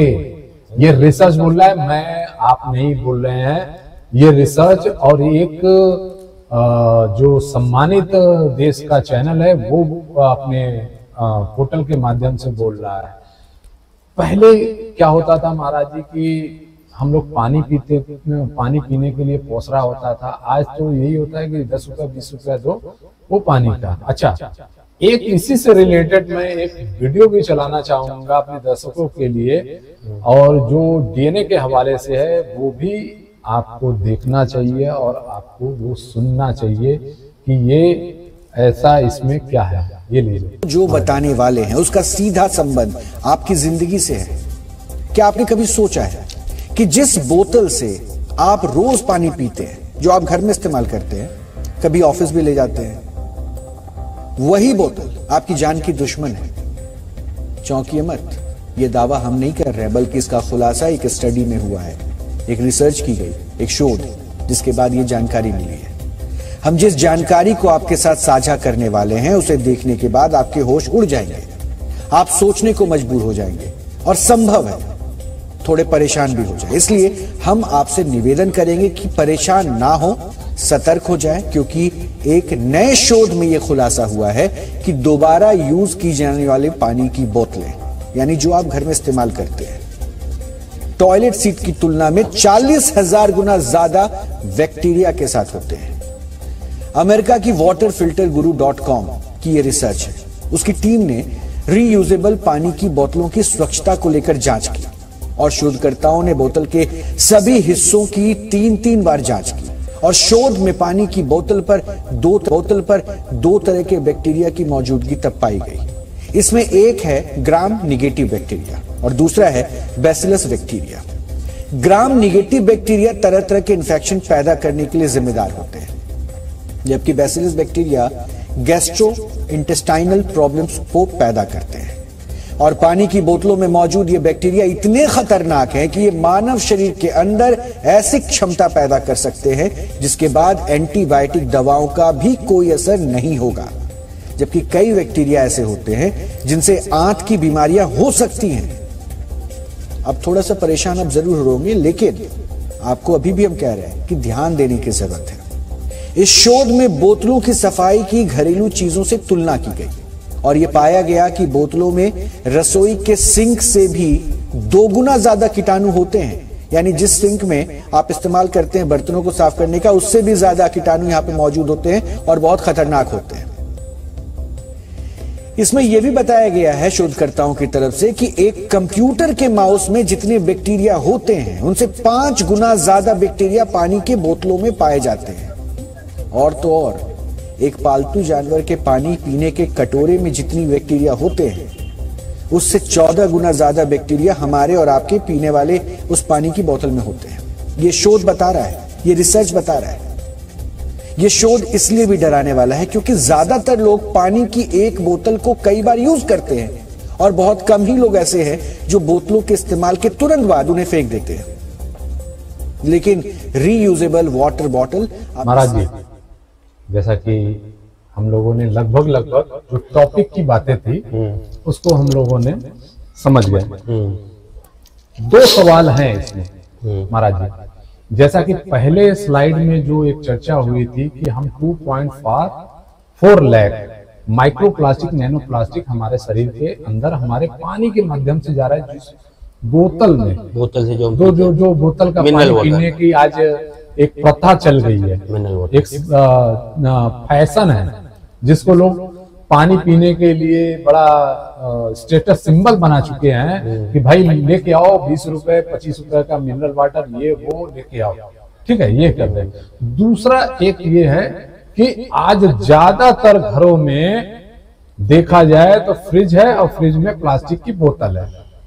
पहले आप चले जाइए, जैसा कि आपने 2 बार कहा कि आपके पिताजी जब दर्शन कराने जाते थे तो मैं आपसे भी पूछता हूँ, अब मुझे लगता है आपके घर में वो व्यवस्थाएं नहीं है क्योंकि मैं गया हूँ और वहां देखा है कि पीतल के हांडी, लेकिन ज्यादातर घरों में ये देखे जाते हैं कि प्लास्टिक के बर्तन का इस्तेमाल किया जाता है और आज आपने देख लिया कि 40,000 गुना बैक्टीरिया उसमें रहती हैं और जो हमें बीमार करती हैं। तो आप बताइए कि अब इसके लिए क्या कहना चाहेंगे? आपके इस समाचार को सुनने के बाद ये समझ में आया कि वास्तव में ये सामान्य बात है कि हमको पता होती है कि जो हम वॉशरूम में जो हम संक यूज करते हैं उसको तो बहुत बैक्टीरिया होती है, उससे 10 गुना ज्यादा, 40 गुना ज्यादा, 40,000 गुना, 14 गुना ज्यादा जो किचन के संक में पाई जाती है उससे 20-24 गुना ज्यादा जो कुत्ता अपने उस कटोरी में पानी पीता है उससे। तो ये चीजें तो सुन के अब तो खुद में डर लग रहा है कि कहीं ना कहीं हम भी कभी ना कभी बिस्लरी और मिनरल वाटर का उपयोग करते थे। हमें तो लग रहा है कि हमारी गंगा ही बेहतर है, वो जैसी भी है। हाँ, क्योंकि और ये बहुत ही विचारणीय और बहुत ही गंभीर विषय। अगर इतना बड़ा पत्रकार चैनल, टीवी का चैनल इस चीज को प्रकाशित कर रहा है तो कहीं ना कहीं ये सरकार के लिए, शासन प्रशासन के लिए और जो भी इनसे संबंधित जिम्मेदार व्यक्ति हैं उनके लिए ये बहुत ही गंभीर विषय है कि उनके हाथ में हम जैसे आम जनमानस का जीवन है जो इस प्रकार से जा रहा है। तो ये तो बहुत ही भयावह है और इसका तो मैं आज आपको आश्वासन देता हूं कि मैं आज से बिस्लरी और मिनरल वाटर बंद करूंगा और अपने जान के, अपने संबंध में जितने भी लोग हैं कम से कम नहीं होगा तो जितने भी लोग हैं कम से कम उतने लोगों को जागरूक करके इससे बचाऊंगा, क्योंकि ये जो चीज हमको अच्छी या बुरी पता चलती है वो जब तक हम किसी और को नहीं देते तो वो अच्छी और बुरी की संज्ञा में नहीं जाती है। आपके द्वारा ये जो आज संदेश और ये जो ज्ञान मुझको मिला, ये ज्ञान समझते हैं कि हमारे साथ साथ हमारे समाज के लिए बहुत जरूरी है। जिनको नहीं पता है तो उनको जागरूक करना और एक बार पुनः निवेदन करना कि आपने जितने भी मुद्दे आज यहाँ पे उठाए वास्तविक रूप से ये बहुत ही गंभीर है। इस पे संबंधित अधिकारी, संबंधित नेता, संबंधित सरकार को बहुत ही जिम्मेदारी से, गंभीरता से इसको संज्ञान में लेकर इसका निस्तारण कर एक स्वच्छ एवं स्वस्थ समाज की नींव डाले, जिसमें हम सब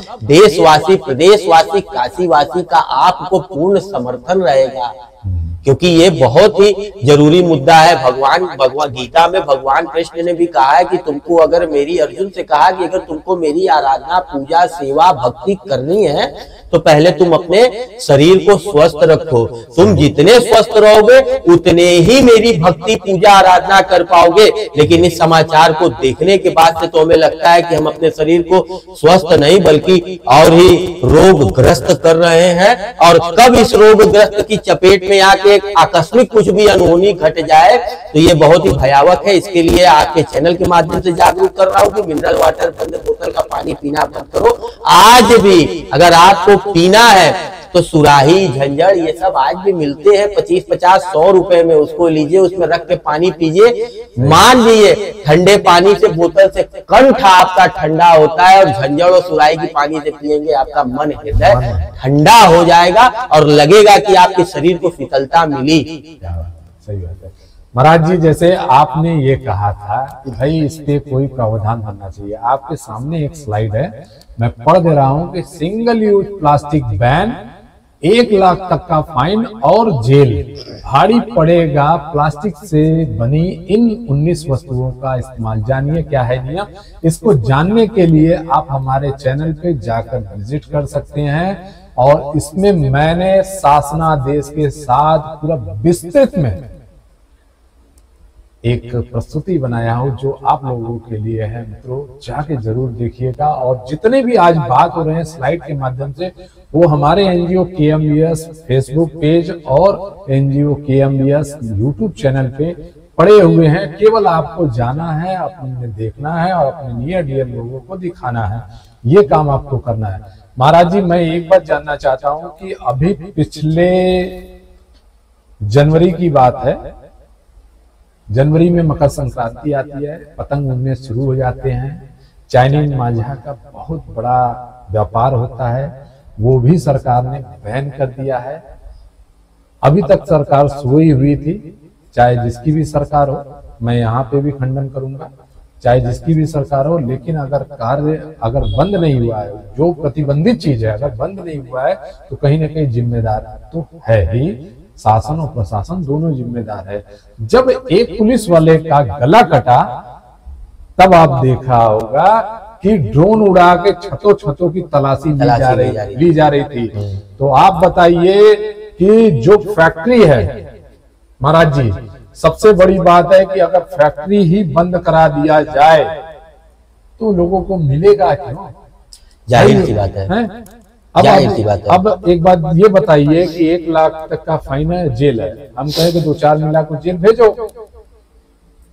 भेजना चाहिए कि नहीं? जो इतनी भयंकर चीज जो हम लोगों ने डिस्कस किया, जो हमारे आपके जान के लिए खिलवाड़ हो रहा है। देखिए सबसे बड़ी बात है कि चाइनीज मांझा क्या हुआ कि काटता था, गर्दन काटता था, वो हमें पता चल रहा है। ये तो साइलेंट किलर है, ये साइलेंट किलर है। आप बताइए कि हमारे आपके लोगों को कैसे ये मार देता है साइलेंट में, पता ही नहीं चलता। और इस पे हम गंभीर नहीं है, ये मार रहा है, चर्चा ही नहीं करते हैं। हाँ ये मार रहा है।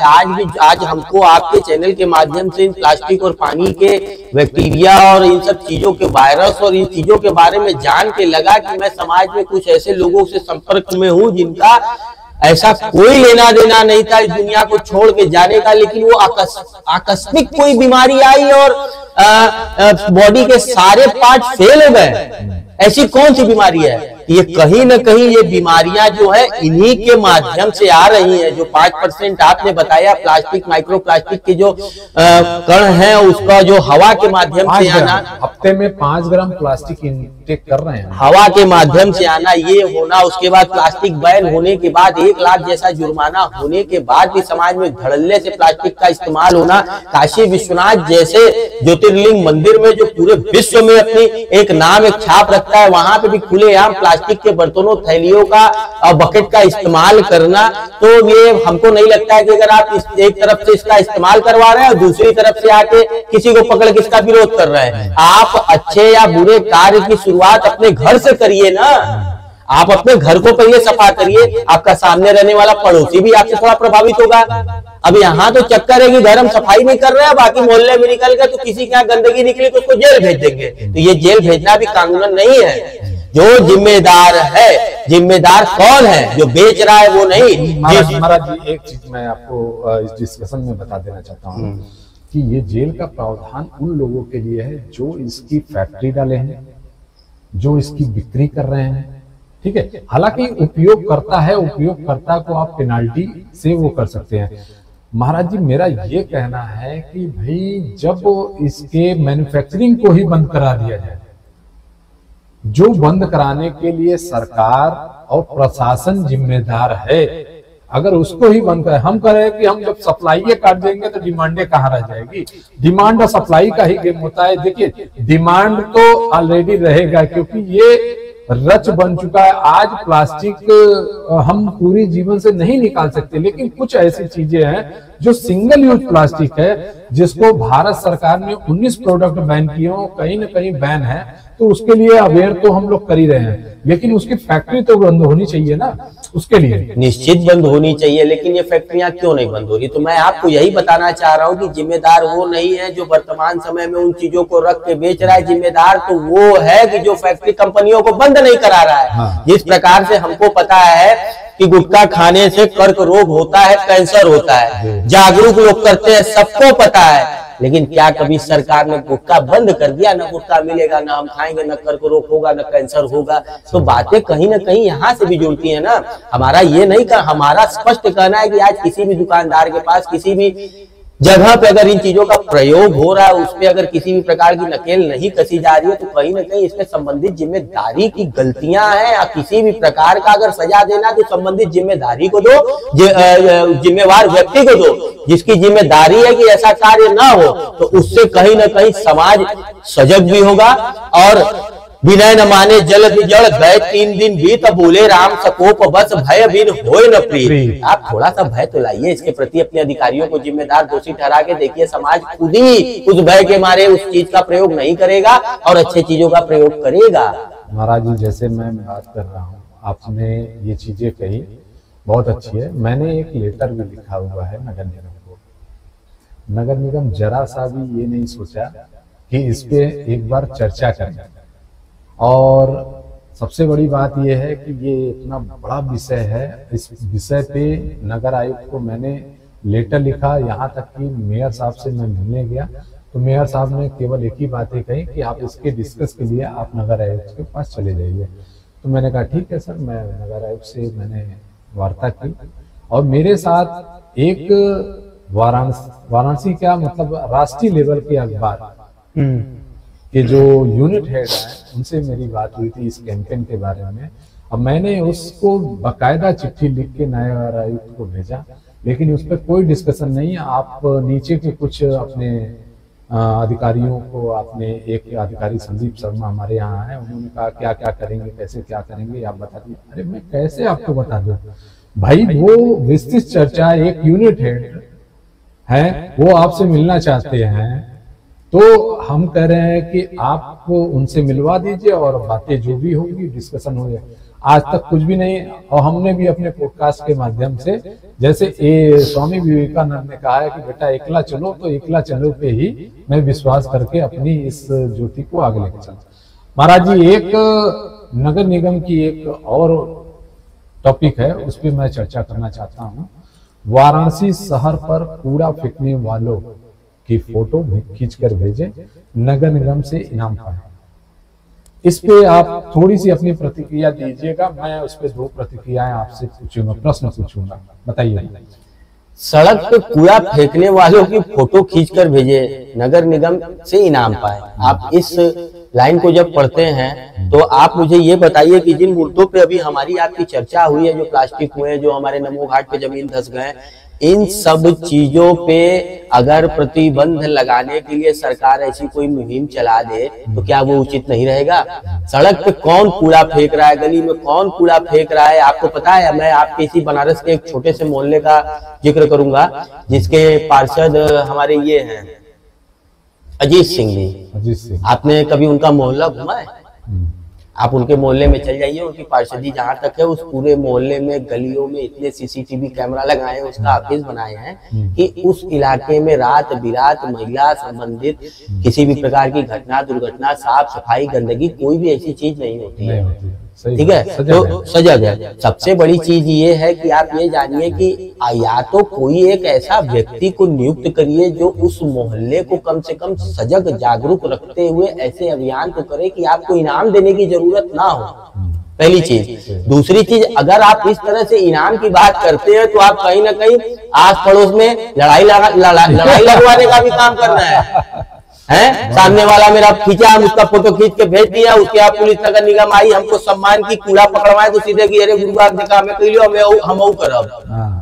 तो ये ऐसा कोई भ्रमित न करे। आप लाइए, जो मैंने आपसे कहा ना कि ये जो बात इन्होंने लिखी है, यही सारी बातों को हमको जागरूक करने के लिए कर दे कि मोहल्ले से एक व्यक्ति ऐसा कोई निकले, हर मोहल्ले से एक ऐसा जिम्मेदार व्यक्ति हो जो कूड़ा, प्लास्टिक, इन सब चीजों पे ध्यान रखते हुए लोगों को जागरूक करे। ना माने तो उसको पुलिस से पकड़वा के कार्रवाई करवाइए, ऐसे लोग को इनाम दीजिए। समाज में किसी भी प्रकार से आप सरकार या शासन, पुलिस प्रशासन अपने से जनता को जोड़ने का तो कार्य करिए। या आप तो अधिकारी बन गए, आपने आदेश दे दिया, हम बोलने वाले हैं, हमको कोई से कम नहीं, हम भी बैठे हैं, लेकिन आप हमें जिम्मेदारी तो दीजिए। जिस प्रकार से संजय भैया आपने मुझे यहाँ बुलाया, बैठाया, मुझे आज के लिए न्योता दिया, मेरी जिम्मेदारियों को बताया, तब हम आपके साथ आज यहाँ बैठे हैं ना, कि हम अपने आप आ गए। तो सरकार इतनी मतलब एडवांस है, बुद्धिजीवी है, इतने कार्य कर रही है। विकास तो जितना इस सरकार में हो गया, हमें नहीं लगता है कि आने वाली किसी सरकार में कोई इतना विकास करेगा। तो थोड़ा सा इस एडवांस के टेक्नोलॉजी में, जहां आप ड्रोन से लगा के घर घर की छतों से चाइना मांझा पकड़ के उसके ऊपर कार्रवाई कर रहे हैं, तो कम से कम नगर निगम या शासन प्रशासन ऐसा ऐलान कर दे कि अपने मोहल्ले से एक जिम्मेदार व्यक्ति को ऐसी कोई कार्यभार सौंप दे जो अपने मोहल्ले का एक स्वच्छ एवं स्वस्थ समाज का निर्माण करे। ऐसा तो कोई कार्य ही नहीं है। ये हम आप बैठ के यहाँ पे इतनी बात कर रहे हैं, कल जाके अगर करते भी हैं बिना किसी से तो बात होता है कैसे पूछ के गलत हुआ, काहे हो? तो इतनी चीजें होती है सरकार के पास, तो इतना ऑप्शन है, सोशल मीडिया है, ये है। कैठ मोहल्ला का बनारस कितना बड़ा है महाराज, दे दीजिए एक मोहल्ले में सबको, एक आम जन को। कोई नेता को मत बनाइए, किसी उसको मत बनाइए, आम जन को आइए, प्रेम से कहिए तुम्हारी ये जिम्मेदारी है, तुमसे रिपोर्ट लेंगे, वो 10 घर को सुधार देगा। भैया आपको दे दे जिम्मेदारी आपके घर के बगल की, आप अपने 10 घर को हाथ जोड़ के सुधार देंगे। गंदा मत करिए, ये मत करिए, आप करेंगे। कौन कर रहा है आज? तो आपको पता है, आपने इसके माध्यम से कहा, हमको पता है, हमने इसके माध्यम से कहा, लेकिन मैं आपको एक बात का आश्वासन जरूर करूंगा कि यहाँ से जाने के बाद अपने सभी मंदिरों से ही पानी के लिए और प्लास्टिक के लिए अपने स्तर तक लोगों को जागरूक भी करूंगा, इसका विरोध भी करूंगा, ताकि एक स्वस्थ एवं स्वच्छ समाज का निर्माण हो। जनता, मनुष्य के साथ साथ हमारे पशुओं की भी जान माल की रक्षा हो।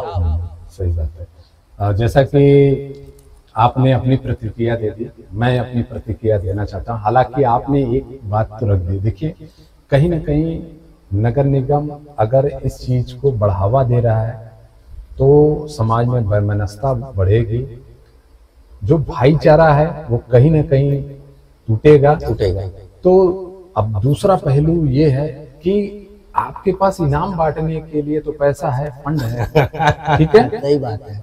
डस्टबिन बांटने के लिए पैसा नहीं है कि लोगों को डस्टबिन दे। भाई हम कह रहे हैं कि हम बहुत कुछ नहीं कर पाएंगे, काशी को स्वच्छ बनाने का एक प्रयास है कि हर सभासद मतलब हर पार्षदीय क्षेत्र में 50-100 डस्टबिन जो अवेयर लोग हैं उनको दे दे, ताकि भाई कूड़े का जो सही तरीके से छटाई होती है। देखिए कूड़े की छटाई मेन होती है। अगर सेग्रीगेशन पे हम बात करें, एक टॉपिक तो ऐसा है सेग्रीगेशन कि जो जिसको कहते हैं कूड़े की छटाई। आपको मैं बता दूं महाराज जी कि अगर नगर निगम ये चाह जाए तो घरों से कूड़ा मात्र आप समझिए कि कुछ ही निकलेंगे, कुछ ही। जो 2, 4, 5 किलो लोग निकालते हैं ना, वो कुछ ही निकलेंगे। लेकिन उस पर तो ध्यान ही नहीं है, क्योंकि हमारे जैसे संस्थाओं की उनको जरूरत ही नहीं है, और हमें भी आपकी जरूरत नहीं है, क्योंकि हम आपसे ग्रांट नहीं मांगने गए थे, हम आपकी सपोर्ट करने गए थे। हमारा ये प्लेटफॉर्म खुद ही अवेयरनेस के लिए काफी है। हम अपने स्तर पे जो भी हम करेंगे, आप जैसे लोगों को बुला के जैसे ये कर रहे हैं, ये करेंगे। महाराज जी, आज जैसा कि मैं देख रहा हूं लगभग ये पॉडकास्ट अपने चरम पे पहुंच चुका है, तो मैं अब इसको ज्यादा नहीं खींचूंगा। आपसे चलते चलते एक सवाल ये है कि हमारे आप पॉडकास्ट में आए, आज जो बातें हुई, क्या लगता है आपको इस बातों का प्रचार, विरोध, समर्थन होना चाहिए, या हमारे इस चैनल को बढ़ावा मिलना चाहिए कि नहीं मिलना चाहिए? आप एक बार जरा हमारे चैनल के बारे में और हमारे इस पॉडकास्ट के बारे में अपने जो नियर डियर लोग हैं उनसे जरा।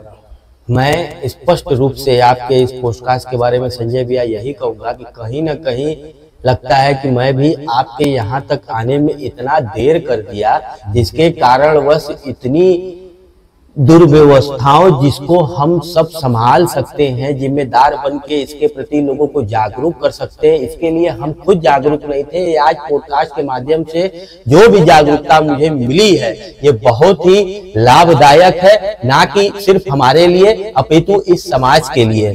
तो आपके पॉडकास्ट की सबसे अनोखी बात यही रही कि आपके पॉडकास्ट में तो हम भी आए थे अपनी बात को रख के समाज को स्वच्छ बनाने के लिए, लेकिन कहीं ना कहीं आपके पॉडकास्ट के माध्यम से मुझे खुद इस बात की जागरूकता हुई कि कहीं ना कहीं हम भी अपनी जिम्मेदारी से अब तक पीछे थे, जो कि हमको और भी पहले आके इस जिम्मेदारी को निर्वाह करना चाहिए पूरे जिम्मेदार व्यक्ति के साथ, और अपने लोगों के बीच में इसका प्रचार करके एक मोहल्ला लोग, अपने लोग सबको अवेयरनेस करना चाहिए। तो मैं आपको बहुत बहुत साधुवाद देता हूं कि आपने हमारा भी मार्गदर्शन किया, जिससे मैं एक स्वस्थ एवं स्वच्छ समाज का निर्माण करने के योग्य में अपनी छोटी सी भूमिका निभा सकता हूं और निभाऊंगा भी। महाराज जी, जैसा कि हमारे जो चैनल का मुख्य उद्देश्य ये है, हमारे इस पॉडकास्ट का मुख्य उद्देश्य है, हमारी जो संस्था है उसका मुख्य उद्देश्य है कि कहीं ना कहीं हम जो लोगों, जो जैसे हमने अपने फर्स्ट चैप्टर में सनातन संस्कृति, मैं जिस संस्कृति में, जिस धर्म से आता हूँ, उस धर्म के प्रति तो मैं ईमानदारी से अपना कुछ तो दे सकता हूँ। कहते हैं कि जब भगवान राम, जब राम सेतु का निर्माण कर रहे थे, तो बंदरों के साथ साथ छोटे छोटे गिलहरियों ने, तो हम भी छोटा सा गिलहरी प्रयास कर रहे हैं इस समाज को, जैसे आप जगह हैं, और इस मंच पे हम विशिष्ट लोगों को जो काशी में अपनी पहचान रखते हैं, जो कहीं ना कहीं कुछ एक समाज को फॉलो करते हैं, समाज के लोग उनको फॉलो करते हैं, उनको ये मंच देते हैं कि आइए हम इस पे चर्चा करें। और क्यों न कहीं ना कहीं साधनों की कुछ कमी है, जिसके वजह से मैं थोड़ा बंधा हुआ हूँ। मैं किसी से कोई दान या डोनेशन नहीं लेता हूँ, मैं ग्रांट नहीं लेता हूँ। मैं केवल एक ही मेरा डोनेशन है कि आप हमारे चैनल को बस सपोर्ट करते जाइए और अपने लोगों और नियर डियर लोगों को इसको शेयर करते जाइए, ताकि एक जो उत्साह है मेरा वो बना रहे, ताकि मैं आप लोगों के बीच बना रहूं।